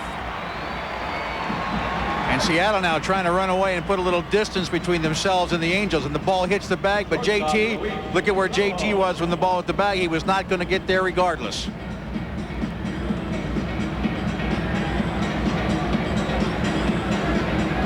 Nine hits for Seattle. 5 of the 9 hits have been for extra bases, including Luis Sojo's 2nd home run of the season that came leading off the 2nd inning. There have been 3 Seattle home runs. Only 1 out here, and Springer misses ball 1. 26-year-old Russ Springer. Big young fella, 6'4", from Louisiana. Flowers at 3rd, Tino Martinez at 2nd. The infield shortens up a bit, and it's 1 ball, 1 strike on Sojo.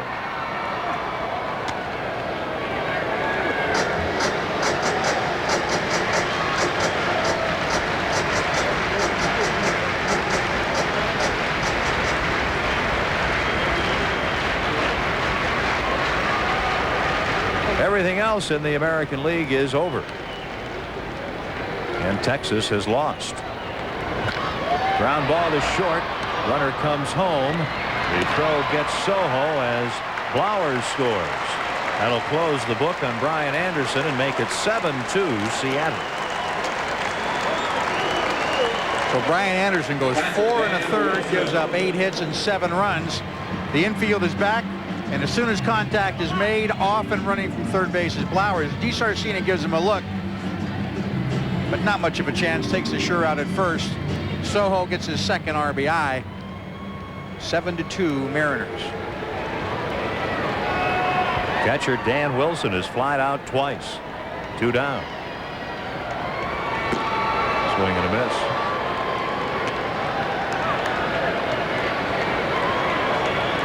Three RBIs for Tino Martinez, 2 for Edgar Martinez, and 2 for Luis Sojo. And Tony Phillips has driven in both California runs. 2 strikes.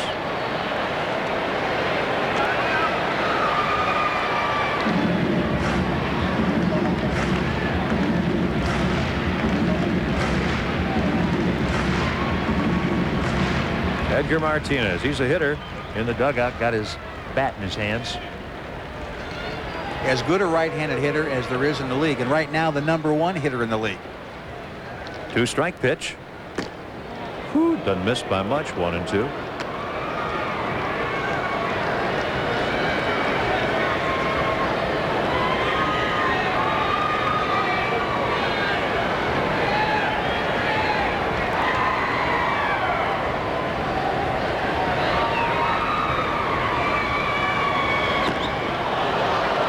A strikeout of Wilson, and that ends the Mariners' fifth.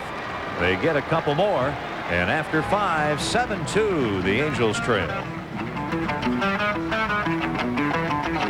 That's a 105 game with the Brewers, and before that contest, you'll be able to take photos of your favorite Angels players. Photo Day, Sunday, July 9th, sponsored by the Register Community Newspaper. 714-663-9000. For more information, purchase your tickets. Photo Day. Bring the old lenses with you. Any kind of camera will do. 7-2, Angels trail. Myers leads off against Torres here in the 6th inning. Salmon will follow, and then Snow, and it's ball 1. What kind of camera does the Brett family have? You know, we've had so many over the years. Here's a ground ball. Tino Martinez gobbles it up to Torres. 1 out. We have now the little yellow camera, the cardboard with writing on it. That's what the one you use it and you throw it away. Yeah, you get the but you get a case of them at a time, right? Yeah, I have the you know, the nice camera from Christmas 3 or 4 years ago. Bought it for a few $100s, and then it went on the don't tell me. Don't tell me. Yeah. It's like your VCR. You can't get it to work. No, I never did try to get it to work other than count the numbers and snap it for the picture. But it went on to Fritz, and we took it in. I said, cost more to fix it than the price of a new one. So that was it. That was the end of the nice camera. Just go to the little box at the drugstore. That little box. Not bad. It works. My wife has a good camera. I couldn't tell you what kind it is, though. Well, Okay. she'll be there for Photo Day, July 9th with it, I'm sure. With the kids. Taking photos of the Brett family's favorite Mariners. No, Angels. Yeah, Angels. At the Big A. Tim Salmon 0 for 1. He walked in the first, fouled out in the third. 1-1 pitch, and it's a strike. You know, we were talking about our visit with Salmon before the ball game and the fact that he's been a little inconsistent with the bat lately. I remember you were talking about he that. He pointed at his head. He says, but you must stay consistent in your mind. And he says, that's where I want to be consistent. And it's 1-2. Then I heard him say a little remark about, and it's even tougher when you walk and they call you out. I think that was a reference to the umpiring maybe. There you see last 10 games, 139 after a 425 pace for 10 games, which was preceded, I believe, by a little bit of a, you know, a mini slump. But he is a heck of a player, Tim Salmon. He strikes out, and there are 2 outs here in the 6th inning. Boy, if there was ever a case of letting a pitcher off the hook, it's tonight with Solomon Torres. I'm not going to totally agree with that. I think the Angels had him on the rocks a little bit early, and they let him get away. Had 2 runners on in each of the first and 2 innings. He was on the rocks. They let him get away. They let him off the hook. They let him get away. They let him slip away a couple of times tonight, and now he looks like he's got himself under control. Looked like they were going to get 3 or 4 in the first couple of innings. And that might have been the end of him. You've got to learn. Never disagree with me. I'm not disagreeing. I'm not 100% agreeing. I think it's okay if we disagree once in a great while. Well, not this year. We disagreed last year. You're right. I know. I'm always right. 2-0. Snow is fly to left and grounded out. We'll get mail now. You two guys, don't you like each other? Oh, boy. 2-0 pitch. Sharply to Cora. And Snow is thrown out. The Angels have had 1 base runner since the 2nd inning. That was Fabregas with a double last inning, and he scored. Ken Wilson and Ken Brett getting along very well as we go to the bottom of the 6th inning. Joey Cora leads it off and takes a strike from reliever Russ Springer. We are going to sit in adjacent seats on the overnight flight to Dallas. Yes, we are. We have been told by Bob Patterson that we must share seats. 1 row for us. As far away from the players as humanly possible. It's kind of rare for us to travel with the players, but tonight we shall. And I'm sure they will welcome us with open arms. Absolutely. Just don't sit in anybody's seat. Joey Cora, ooh, tight. 2-1.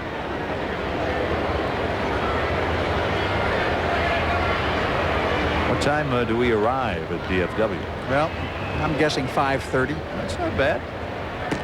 That's not the hotel. That's the airport, I which know. means the hotel will be at 6. Yeah, we're looking at 7 a.m. to put it down. Toes up at 7. Yeah, well, the good news is we can read a paper, the morning paper, before we go to bed. Foul back. It's 3-2 on Joey Cora, leading off in the 6th inning. For Seattle, Amaral and Thurman will follow against Springer, working in relief of Brian Anderson. Solomon Torres has gone all the way for Seattle, allowing only 1 run, 1 hit since the 2nd inning. Easily gets in front of this ball and throws out Cora, 1 down in the 6th. There are not too many nights during the course of the season where you do what the Angels are going to do tonight. You play a night game and then you have a long flight. And you don't get to bed until about 5 o'clock in the morning. There's Easley scooping that ball up nicely. But it is an occupational hazard of sort when you're in the game of baseball. But these guys are all young. Of course, we're not, but they can adjust pretty quickly. Us old timers, you know, we're going to struggle tomorrow. When I traveled with Cobb and Hornsby on the train, we never had this problem. Had plenty of days off on those 3-day trips. Yeah, when we used to travel from the East Coast to St. Louis, it took us a day and a half. 2-0 is the count on Amaral. He's flied out, grounded out, and popped out. Seattle with a 7-2 lead in the 6th inning. Good fastball right down the middle. 2-1.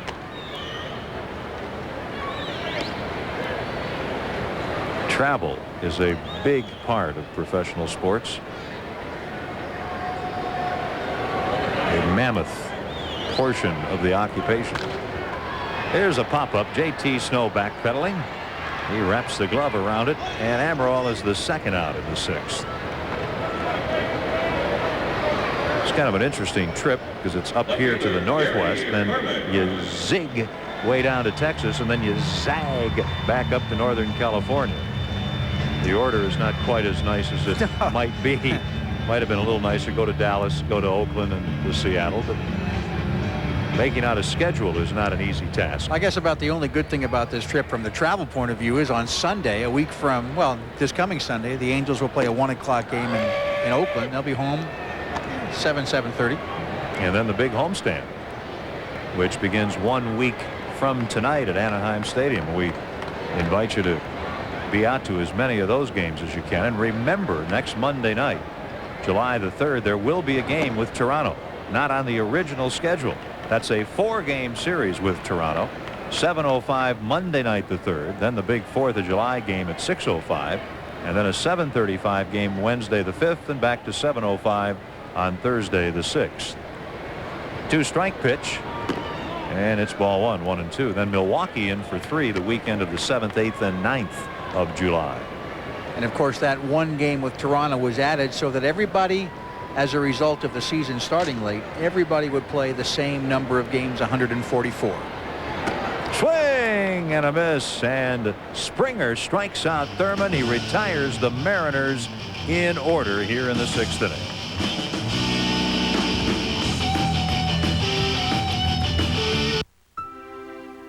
(7-2) the Angels trail as they come up in the 7th inning against young Solomon Torres, who has been tough on them since the 2nd. He had a rocky 1st and a rocky 2nd, but a double play to end the 2nd inning turned it around.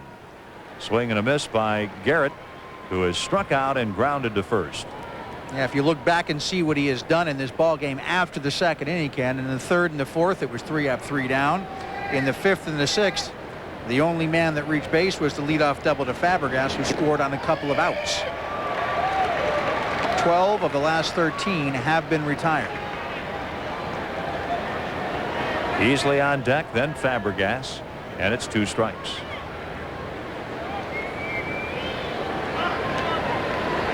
Garrett, coming up through the Angels farm system, hit all the spots and stops along the way. He didn't miss a sitting. 1-2. 1990, when he graduated from high school, he went to Mesa in the Arizona Rookie, and to Boise in the Northwest League. 91, Quad Cities in the Midwest League. 92, started at Palm Springs in the California League, went up to AA at Midland. 93 to AAA at Vancouver. and last year at Vancouver and with the Angels, and just a little cup of coffee with Vancouver this season. So he has taken a step every season.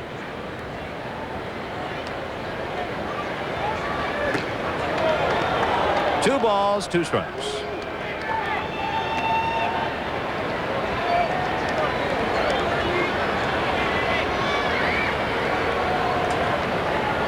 He had a big year last season at Vancouver and was hitting well over 300 there this season. He goes around, says Vic Voltaggio. And Garrett Anderson strikes out, leading off the 7th. Well, check swing here. A little tougher when you're a rookie to get that not called a strike. If that's Edgar Martinez, it's probably not a strike. Garrett Anderson, that's a strike. And Ken, I hate to say it, but that's the way it is. It's that way, huh? It is that way, unfortunately. You have to establish your presence and credibility a bit. Easily. Ball 1. Damian has singled and been called out on strikes. 4 strikeouts now for Torres. And it is 7-2. The Angels trail it in the 7th. 2-0.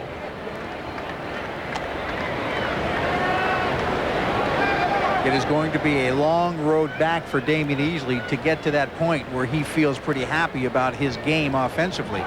You see he's hitting .203. That is a current average with the 1 for 2 tonight. And I don't think Damian's going to be happy until, and if, of course, there's always a big if and when he gets to that 260, 270 mark, he might start to smile a little bit. But that is a long ways off. He's going to need some hot stretches, and he really has not had one yet this season. He's got to get hot. He's going to get consistent. 1993, and I think that is what a lot of people look at when you look at Damian Easley, and when he got off to such a great start with this team. 94 and 95, he has slipped back. Injuries have, I think, been a factor in part in his big league career. He hasn't been as healthy as he would like to have been. 2-2. Bill Risley throwing behind him just in case.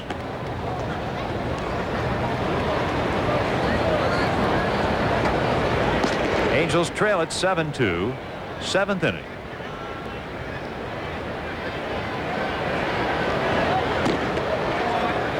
Three and 2 on Damian.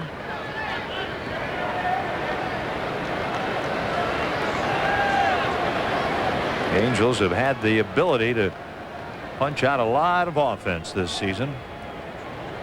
They have been slowed down a bit by Solomon Torres here tonight. Up the middle, a base hit. So 2 hits tonight for Easley after getting 2 hits here yesterday afternoon. That's what you want to see from Damian. You want to see him start to get a couple of base hits and put together a little hitting streak. Fastball up over the plate, right back through the middle.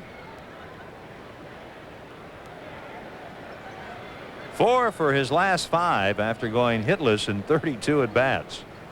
And Lou Piniella making the long walk to the mound. It has been a good start for Solomon Torres. He's got Bill Risley. He's got veterans in the bullpen.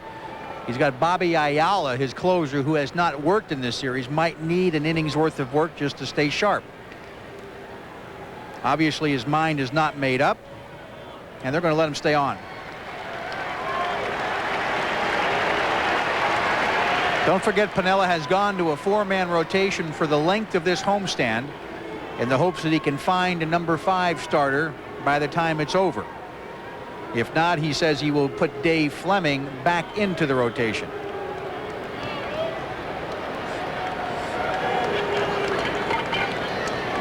Up to the plate steps George Fabregas. George has fly to center and had that leadoff double in the 5th. Came in to score on ground balls by DeSarcina and Phillips. Strike 1. Solomon Torres has been with 4 teams this season. That's right, 4 teams.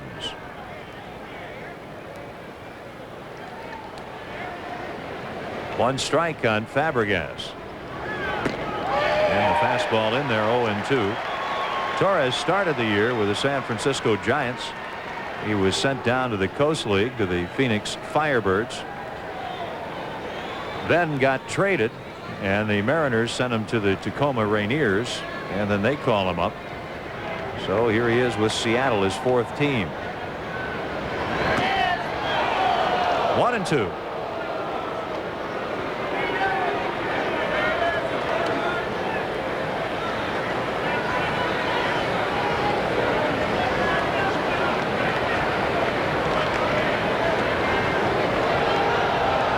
At first, easily 1 out, 7th inning, and the count even 2-2 on Fabregas. A moment ago, you saw the pitch count for Solomon Torres, over 100 here in the 7th inning. He's 23 years old. He's got a few more than 100 pitches in that right arm, but I don't think Lou wants to let him go too far. Strike 3 called. 2 strikeouts in the inning.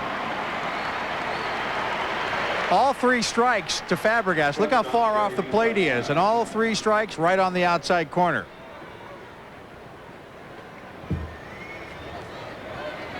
You see George leaning over as if he's taking a better look at it. He thought the pitch was probably outside. It appeared to be a strike. But I think with Piniella going to the 4-man rotation, he's going to try and keep the pitch count down just a little bit. Line drive, base hit for DiSarcina.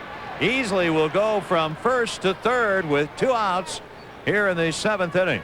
It has been a big offensive series for Gary DiSarcina. That's his 8th hit. Look at him go right back up the middle. Look at the nice swipe there on the part of Torres, and that'll be it. Piniella's coming out. They're going to the bullpen. Young man got off to a rocky start, but he pitched well tonight.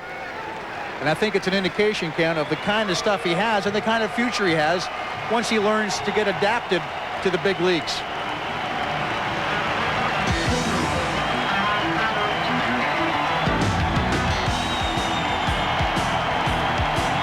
To 2 outs. Runners on 1st and 3rd. Bill Risley will be facing the leadoff hitter for the Angels, Tony Phillips. 18th ball game, 1-1. Look at the ERA, 1.52, and good numbers as you continue to look at Risley. 17 hits in 23 innings. You add his walks and hits, it averages less than innings pitched, and a whole lot more strikeouts than innings pitched. Good hard fastball from Risley. One thing you might want to look at as you look back on Solomon Torres' performance in this game, he walked 2 in the first 2 innings against the Angels, but in his last 4 2/3 did not walk anybody and had had 3 of his 4 strikeouts, and there he is talking to Felix Fermin. That's a good solid start for the 23-year-old right-hander.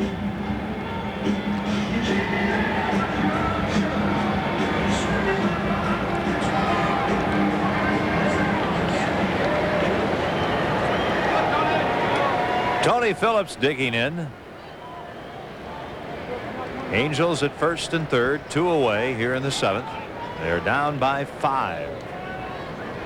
You don't think Tony Phillips has another home run in that bat tonight, do you? Now that's what it's going to take. 3-run home run here would get the Angels back into the ball game.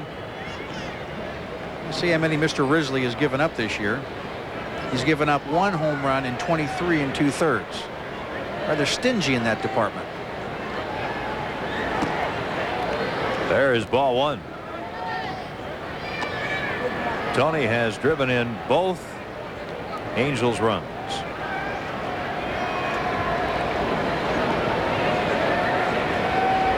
The only losses that the Angels have had to the Mariners this season in the previous 6 meetings coming when they faced Randy Johnson. He beat them at the Big A and beat them here the other night. 2-0. Remember, you've got Jim Edmonds on deck if Tony Phillips can do something here. There's Edmonds. He had a hit back in the 1st and now has a 20-game hitting streak.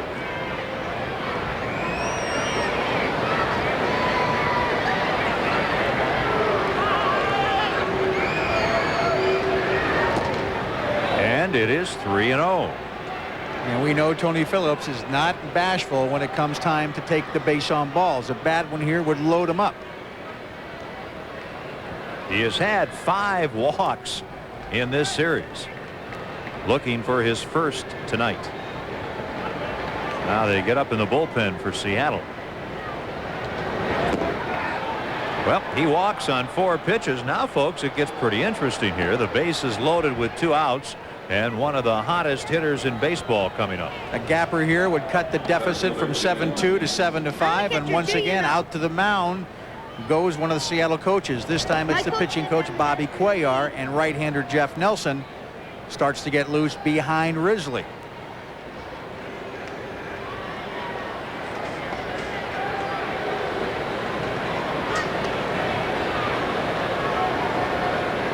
I could read his lips right there, and he said, "I'm fine."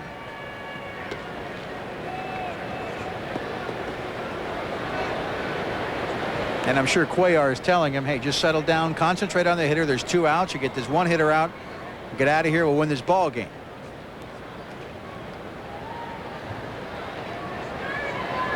What does he say about the possible grand slam home run here? Did he mention that? Doesn't bring that possibility to the front of the mind of Risley.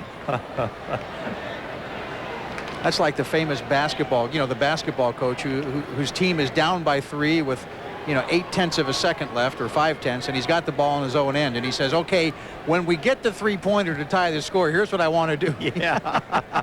Everything is positive. After we score.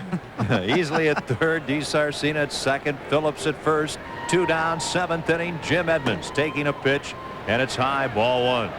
That's 5 in a row. Remember, Edmonds has slammed 10 home runs. He has 38 RBIs this season. Just a huge year for the young outfielder.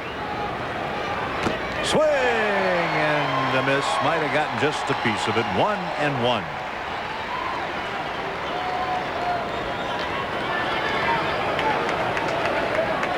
The Angels need the big hit right here. Look at that difference in home runs. Twice as many and quite a few less ball games. 1 ball, 2 strikes. Risley has gone to his power, the fastball. Now he's ahead 1-2. This crowd getting into it a bit. They understand the urgency of the moment. Bases loaded, 2 outs in the 7th. The Angels are trailing by 5.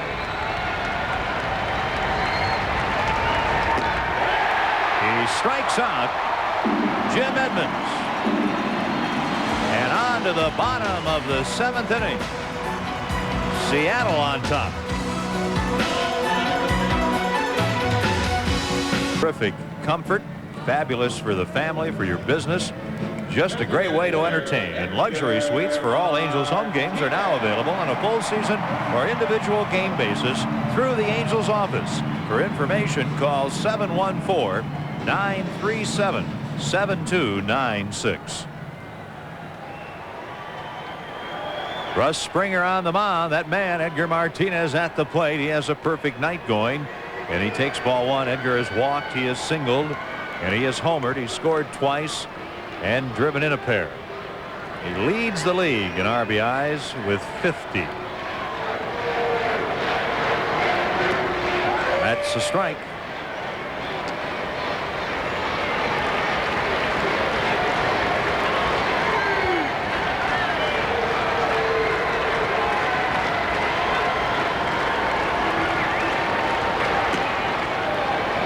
Two and 1. 9 for 12 is Edgar Martinez in this series. I just looked back at the scorebook and I saw what he did to make the 3 outs. 2 ground balls and 1 line drive.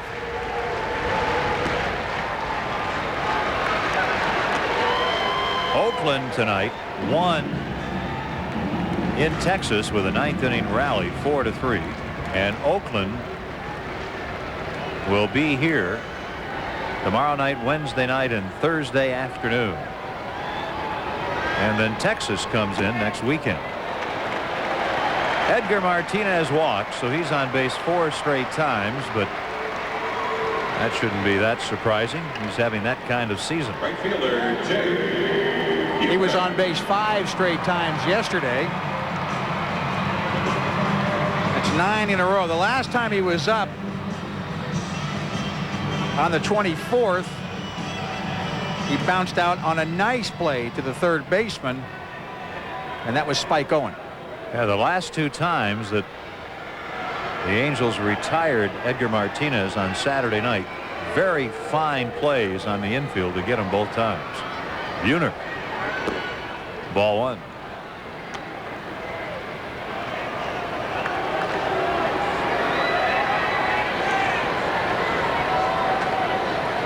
(7-2). The Angels trail in the seventh.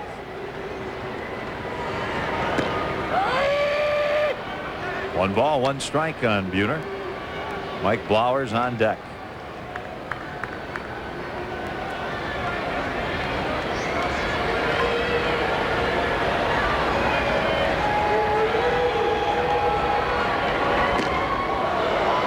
One and two on Buhner. Russ Springer pitched at LSU. Back in the '89 College World Series in Omaha, he beat the Miami Hurricanes. Had a big career at LSU. 2-2. Of course, originally in the Yankees organization. First pitched in the big leagues with the Yanks back in 1992. Ironically, got his first big league win at the Big A in '93 as an Angel against the Yankees. 2-2 on Buhner.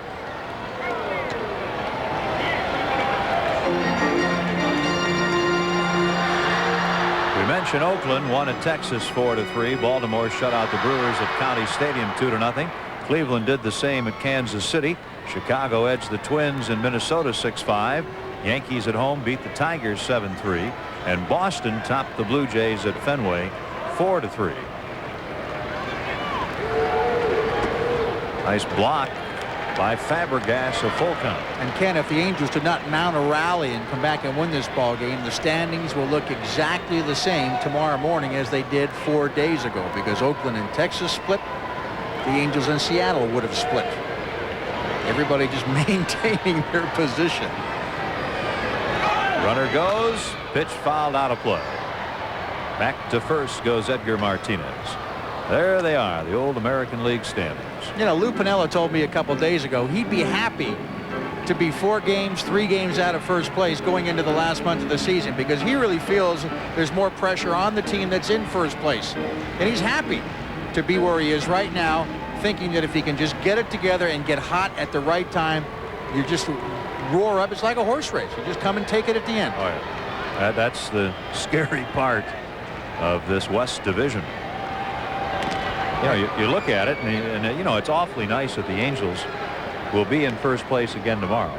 41 days in first place this season, and it's a lot of fun. I think enjoyable to be in first place. But if somebody gets hot, they'll zoom right by you. It's so close. The runner goes again, and a foul out of play again. And of course, you always have that danger if you're one of the teams at the top like the Angels are. If you were unfortunate enough to have a little bad streak in this division, you could hit rock bottom real quickly.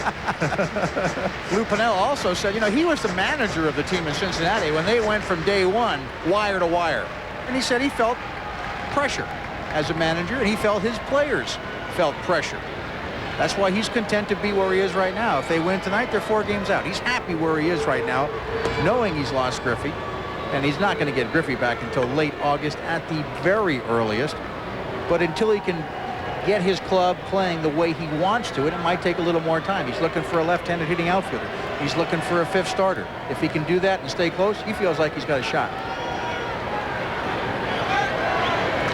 Foul back again, and Edgar Martinez about ready to pull a muscle, running between first and second.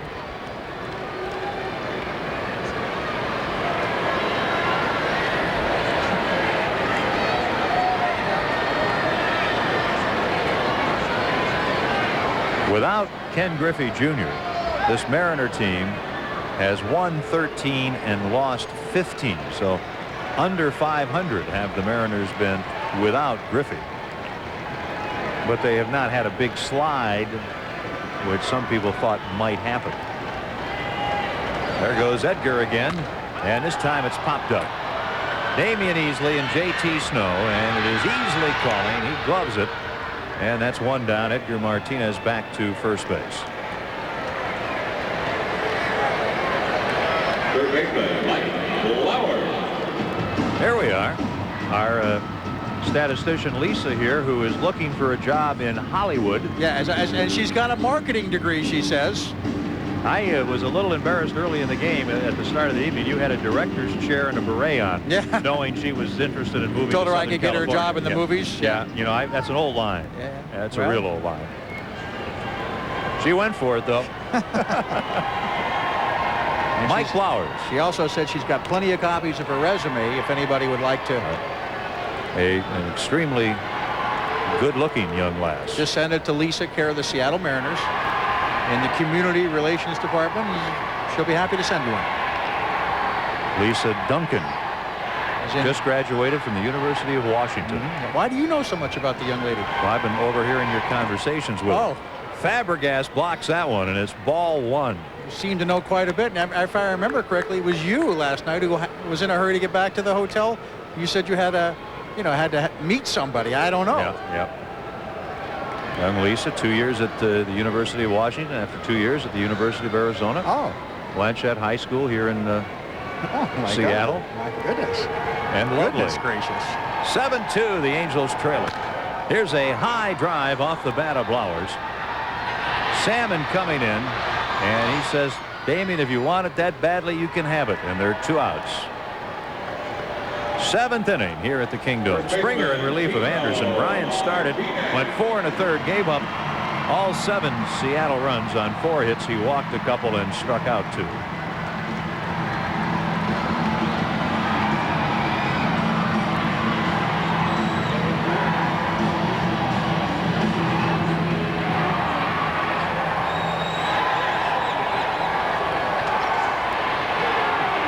Tino Martinez. Home run and a double in 3 trips. And the fastball too high, ball 1. Lisa just got her checkbook out. What does that mean? Does he appreciate what we've done for her? It's called payola. Here's the 1-0 delivery. And 2-0 on Tino.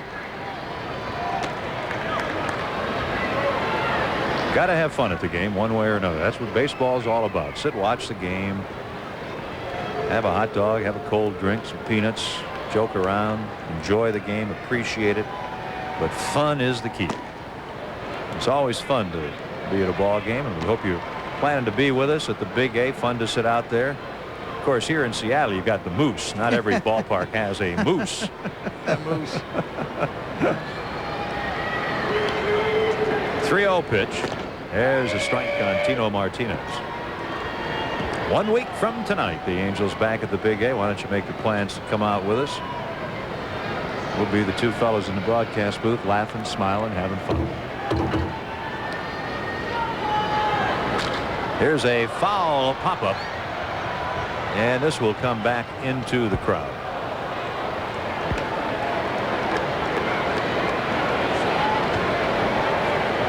Tomorrow, we hope you'll join us again, 5:30 California time. We'll be in Arlington, Texas. Same time on Thursday night. We're going to take the night off on Wednesday. It's part of Ken Brett's contract. Yeah, he can't work every night of the week. Can't work more than 6 nights in a row. I start to fade. Here's the 3-2 pitch. Edgar Martinez going, and it's ball 4. So there are Mariners at first and second with 2 gone in the 7th. Second walk in the inning given up by Springer.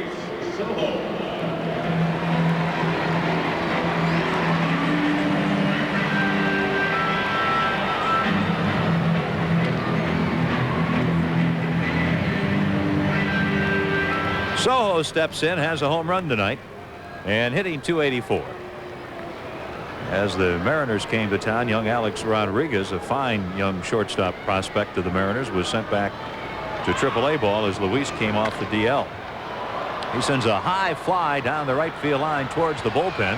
Salmon, running out of room in a hurry, reaches over and he makes the catch, and that ends the Mariners' 7th inning. On to the 8th, indoors in Seattle, and the Angels trail 7-2. Matt Williams had 33 homers at the All-Star break last season, tied for third most all time.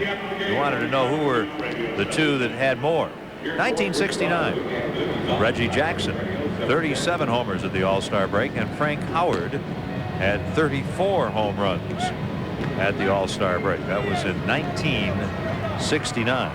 You know, Ken, the game has been moving along at such a pace we didn't really have time to talk about. I was going to come up with someone like Cecil Fielder, Mark McGwire. Well, I mentioned Roger Maris, and I am told that in 61, Maris had 33 home runs at the All-Star break, so he was tied for third, along with the two we mentioned, behind Reggie Jackson and Frank Howard. Here's Greg Myers leading off the 8th against Bill Risley. Swing and a miss. That fastball got up there in a hurry. One interesting stat about Risley: left-handers this year are hitting 176 off Bill Risley. New center fielder. They're going more for defense here. Alex Diaz in center. Gary Thurman is out. Amaral moves from center to left. 1 ball, 1 strike.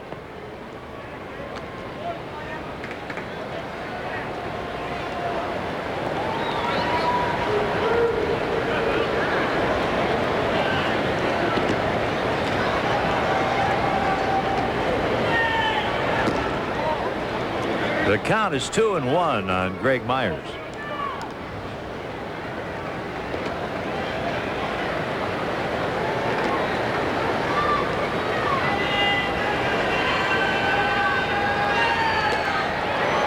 Two balls, 2 strikes on the Angels DH.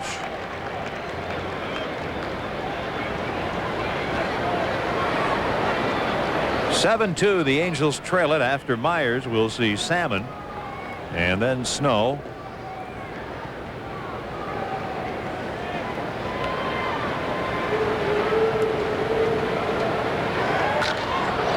Left center, Diaz leaps and makes the catch. What a fine catch by Alex Diaz. 1 down in the 8th. Lou Purnell was a genius, I'll tell you. Now, Amaral's not a bad center fielder. The reason Amaral's in left field is because this gentleman is a little better center fielder. That is a nice running catch. Nice concentration. Shows the umpire the ball.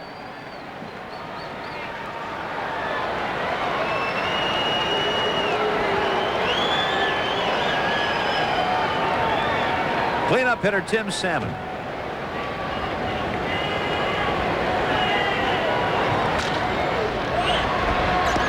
Soho. And that's 2 outs.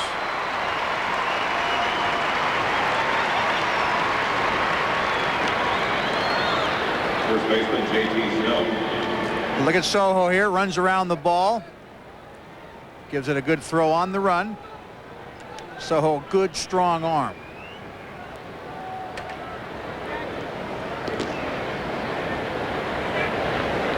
Here is JT hitless tonight in 3 at-bats. We have not seen too many games lately in which JT has been hitless.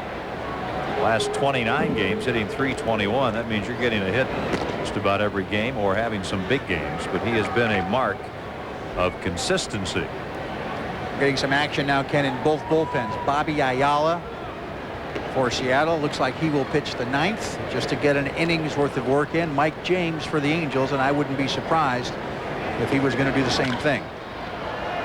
There's a foul fly towards the home bullpen, and back into the crowd it goes.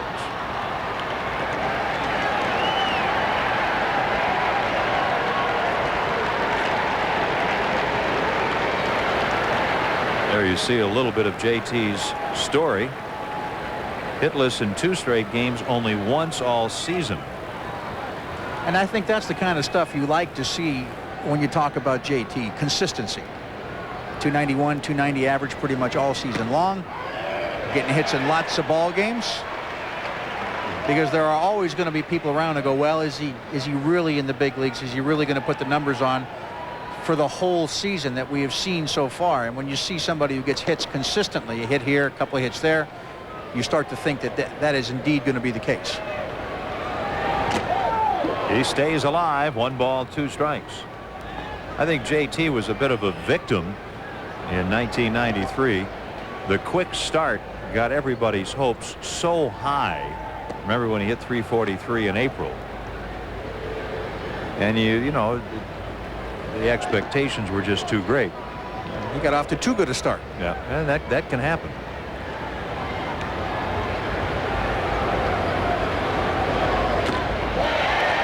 He strikes out. This one goes to the bottom of the 8th. 7-2 Mariners. The 8th inning, it is Seattle 7 and the Angels 2. Russ Springer went 2 2/3 innings, gave up only 1 hit. Ironically, that was the first hit, or the first batter that he faced. Tino Martinez in the 5th, and he turns it over to Mike James, who's making his first appearance since last Wednesday. So he needs to get back on the mound for the same reason that Russ Springer did, just to get an inning's worth of work in, to stay sharp. Good numbers, 16 hits, 18 innings, 12 strikeouts. Now they're having some fun here this afternoon or this evening. Mariners are winning. Don't know if it's day or night inside this place, do you? No, you don't. What do you think? It's Sunday afternoon, Yeah, last could game be. of the trip or the series? California number 46, Mike James. Leading off the Mariners, the catcher, Dan Wilson.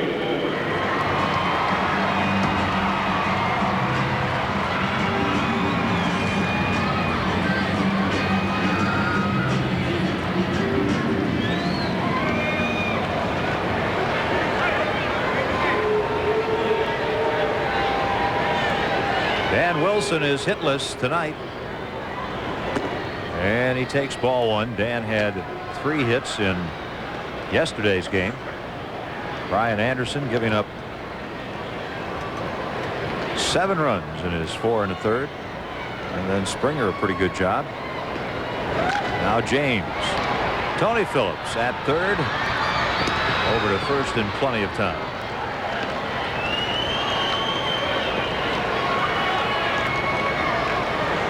Yeah, Tony's done a good job at 3rd base. I remember he used to be an infielder. When he was with Oakland, he was kind of a super utility player, but he played a lot of second base. And it was really only when he went to Detroit that he started playing a lot of outfield. He's a good player. And it's not like he forgot to play the infield. He just feels more comfortable in the outfield now. Even 4 games at first base. Joey Cora takes a strike. You know, you get a different impression of players when you see them every day, as opposed to seeing them, you know, 3 or 4 times a season and maybe 10 games total. You really get to know them better and appreciate them more, or maybe realize some of their shortcomings in the case of some players. Well, you watch somebody play for a long period of time, you yourself can say, well, I think if I was going to pitch him, I'd pitch him this way. If I was going to defense him, I'd defense him this way. But you come to appreciate the talent of a Tony Phillips. He has been a huge difference to this club this year. Very good ball player. 2 strikes on Joey Cora.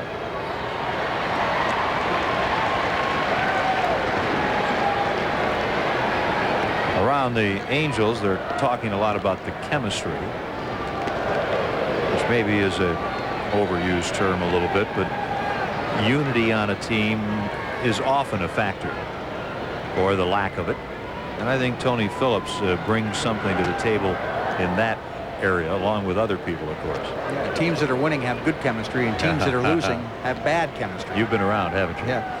What was the famous line when you talk about team chemistry was the Red Sox of a couple years ago. The line was 25 guys, 25 cabs. Everybody's on their own. No unity. 2-2. And then you have teams that have been hugely successful that did not always get along, and coming to mind right off the A's in the 70s. Yes. Used to fight and Had some bickering among themselves, but I'll tell you what, over the course of 144 games this year, plus spring training, there are going to be times when people get on each other's nerves. Sarcina throws out Joey Cora, and they're 2 away here in the Seattle 8th inning. You know, I've always likened to being on a baseball team to being in class, like being in school. And you go to school every day.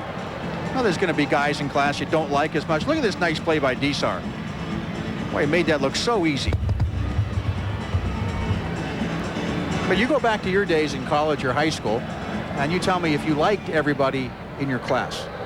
If you were in class with the same group of people every day for 160, of course you're not. No, you know what a nice, friendly fellow I am. But you had like everybody. But you had better friends. You're right. Than with other Not kids. everyone is going to mesh and have the camaraderie with everybody the same way. Exactly, and that's the same way it is on a baseball team. You have guys that are real good friends, guys that are just casual friends. 1 strike. And Amaral takes this one, and it's 1-1.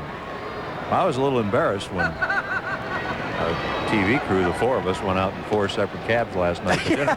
We all ended up at the same plate. Yeah, and we have good taste, obviously. We just didn't want to go together. Yeah, 4 checks. I thought that was a little rude.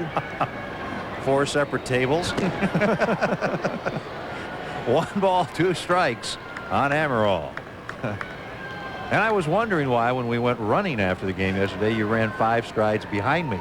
You know, usually when people run together, they run next to each other. Yeah, well, you're so fast. The Angels down by 5 here in the 8th. Action in both bullpens. Mike James' pitch is too tight, 2-2.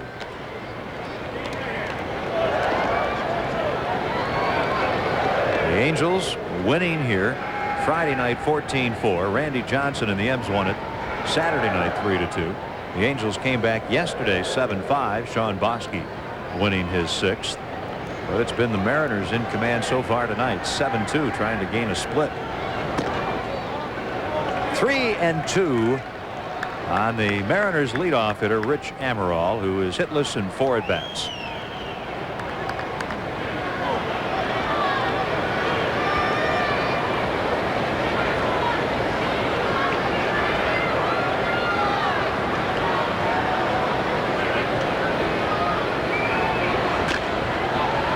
Is foul, still 3-2. Again tomorrow we'll be with you at 5:30 from the ballpark in Arlington, Texas. That's a fun ballpark, one of the new ballparks made to look old. We'll take you around the old ballpark there tomorrow. A little bit of various ballparks there. You can see a little Wrigley Field, a little Tiger Stadium, and hopefully an Angels win tomorrow night. Amaral walks with 2 outs here in the 8th.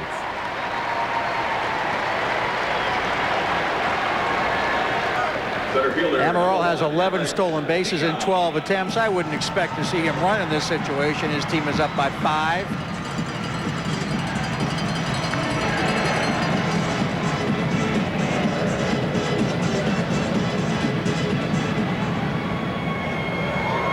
Alex Diaz came in the game in the top of the inning to play center field, batting for the first time in the 2 position in the order. He tops this one foul, 1 strike. The ex-Milwaukee Brewer Alex Diaz hitting .240 with the Mariners. Over in the other league, Florida at home beat the Mets 9-4. Atlanta over Montreal 4-3. Pittsburgh an 8-6 win at Chicago. The Cardinals were shut out at the Astrodome 11-0.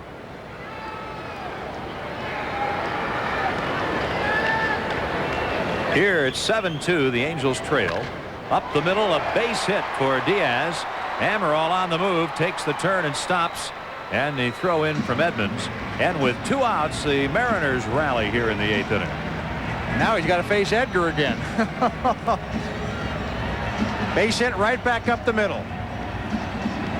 Boy, Edgar has had, I'll tell you what, I can't think of somebody who has had this good a 4-game series, or for that matter a 3-game series, in a long time, Ken. I mean, he has just been on base. He has hit doubles down the right field line. He's hit home runs deep to left. He had a game-winning home run against Chuck Finley. Boy, oh boy, 9 straight times been on base.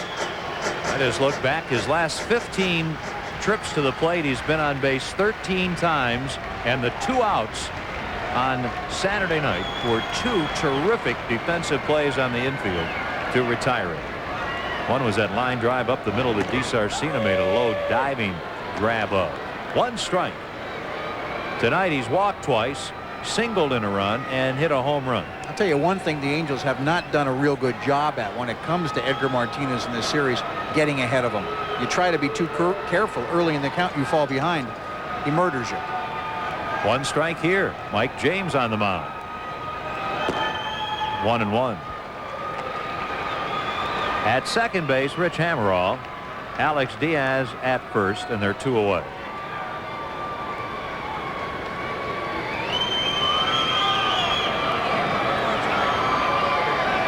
The Angels are in the short end of a 7-2 score.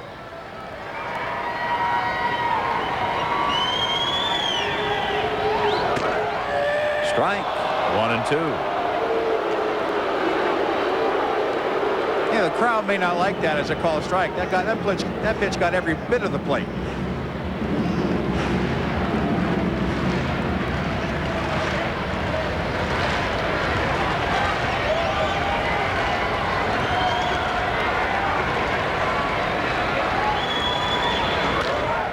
Fly ball, right field. And that'll do it. And on to the ninth, due up for the Angels. Garrett Anderson, Damian Easley, and George Fabregas. Tonight's Angels game has been brought to you by Bud Light. If you want great taste that won't fill you up and never let you down, make it a Bud Light. By your Southern California Ford dealers. Have you driven a Ford lately? By Home Base, America's best home improvement. Home Base, ready to help. By Southern California Chrysler Plymouth. Now get the biggest savings ever on award-winning Chrysler Plymouth. And by Southwest Airlines. It's just plain smart to fly Southwest Airlines, the low-fare airline. New pitcher for Seattle here in the top of the ninth. Their closer, who's just getting some work in, Bobby Ayala. As you can see, Seattle a 5-run lead, 7-2. Bobby Ayala, 11 saves this year in 14 save opportunities, an ERA of 2.96. 26 strikeouts, 27 plus innings. A little bit of a herky-jerky motion. Garrett Anderson at the plate. Strike 1. Garrett has struck out twice with a ground ball to first base in between.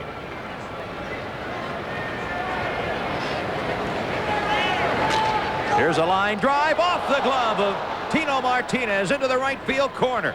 And Garrett Anderson will steam into second base. And he'll hold on there. A leadoff double in the ninth inning. So Garrett gets himself a base hit. He is 1 for 4 in the contest now. Look at him go down and get that. That pitch had good break on it. Just off the glove of Tino. Tomorrow night in Texas, Mike Bilecki starts for the Angels. Bob Tewksbury in his first year with the Rangers going for Texas. 5:30 Angels Rangers right back here on Channel 5. Wednesday night, Mark Langston against Kenny Rogers, no television. And then Thursday night at 5:30, Chuck Finley against Roger Pavlik. Damian Easley loops one to right. Here's Buhner coming on. He makes the catch. And Garrett Anderson remains at second base, and that's 1 out in the ninth.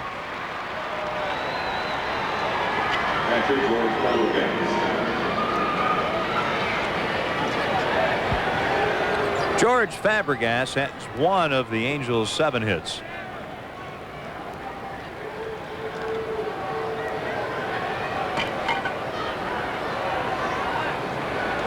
Only 1 Angel tonight with more than 1 hit, and that's Damian Easley with his 2 singles. Tony Phillips driving in both runs, homered in the first, and grounded out to score Fabregas in the 5th. George looks at this one from Ayala, and it's a ball. Risley, an inning and a third, no runs, no hits, walked 1, struck out 2. The starter, Solomon Torres, has himself positioned in the way of a victory here. He went 6 2/3, gave up 2 runs and a half dozen hits. Ground ball. Cora dives, gets up, the throw, he gets in. 2 down, and Garrett Anderson advances to third base. Now, one thing you need on this kind of a surface, you need a second baseman that can cover a lot of ground defensively, and you can say that for the shortstop as well. Look at him. Diving stop, quickly gets to his feet, throws out Fabregas, takes a base hit away from George.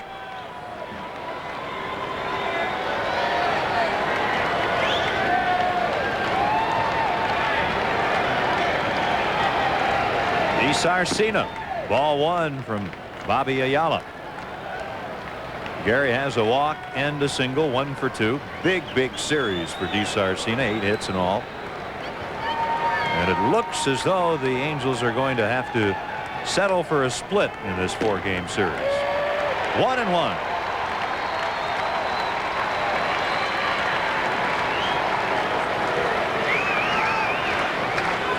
The battle of the 23-year-old pitchers, Solomon Torres and Brian Anderson, and it looks like Torres will be the one that gets his second win of the season. Grounder off the bare hand of Ayala. Garrett Anderson across the plate, and DiSarcina has another hit here in the 9th. And the Angels get a run to make it 7-3. DiSarcina has his second hit, his 28th RBI. Look at how he falls off the mound toward first base, reaches back, can't get there with his glove because he doesn't have the reach, really. And you see Garrett Anderson scoring on that infield single.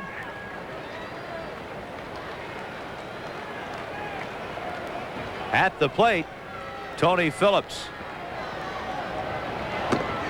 First pitch, a ball. The crowd tonight here in Seattle, 18,126.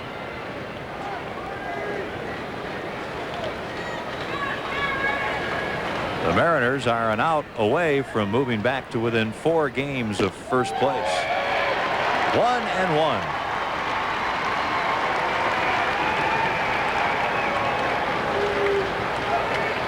Angels baseball from the Kingdome here on Channel 5. And news at 10 is coming up here in just a moment. 7-3, Angels trail with 2 outs in the 9th. And Phillips in the hole, 1 ball, 2 strikes.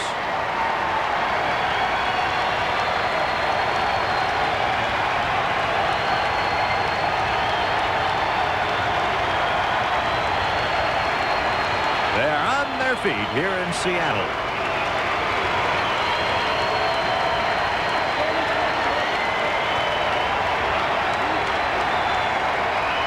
And Ayala's 1-2 pitch, and it's grounded foul.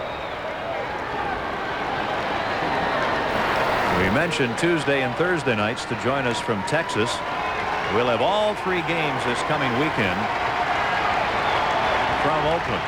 Friday night, Saturday afternoon, Sunday afternoon. And then the Angels at home again 1 week from tonight, a 4-game series with Toronto and a big 3-game weekend series with Milwaukee. Make your plans to be with us at the Big A. 1-2 pitch again. Does he check it? Yes, he does, according to Vic Voltaggio, and it's 2-2 on Tony Phillips.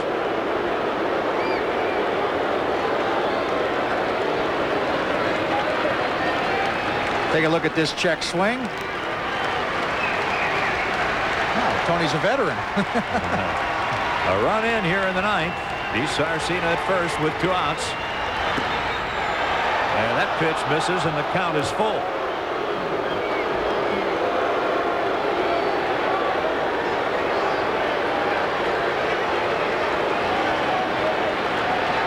The Angels, with the best road record in the American League, are an out away from a road loss.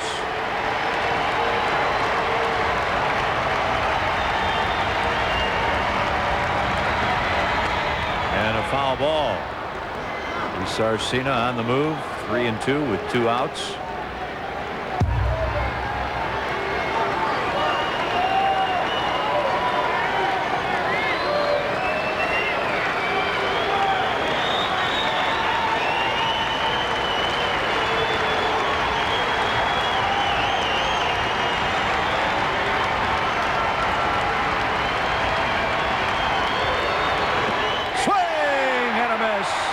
Ayala strikes out Tony Phillips. ups to end this one. Solomon Torres the winner, Brian Anderson the loser. The final score, the Seattle Mariners 7, the California Angels 3, and we'll be back at the Kingdome in a moment.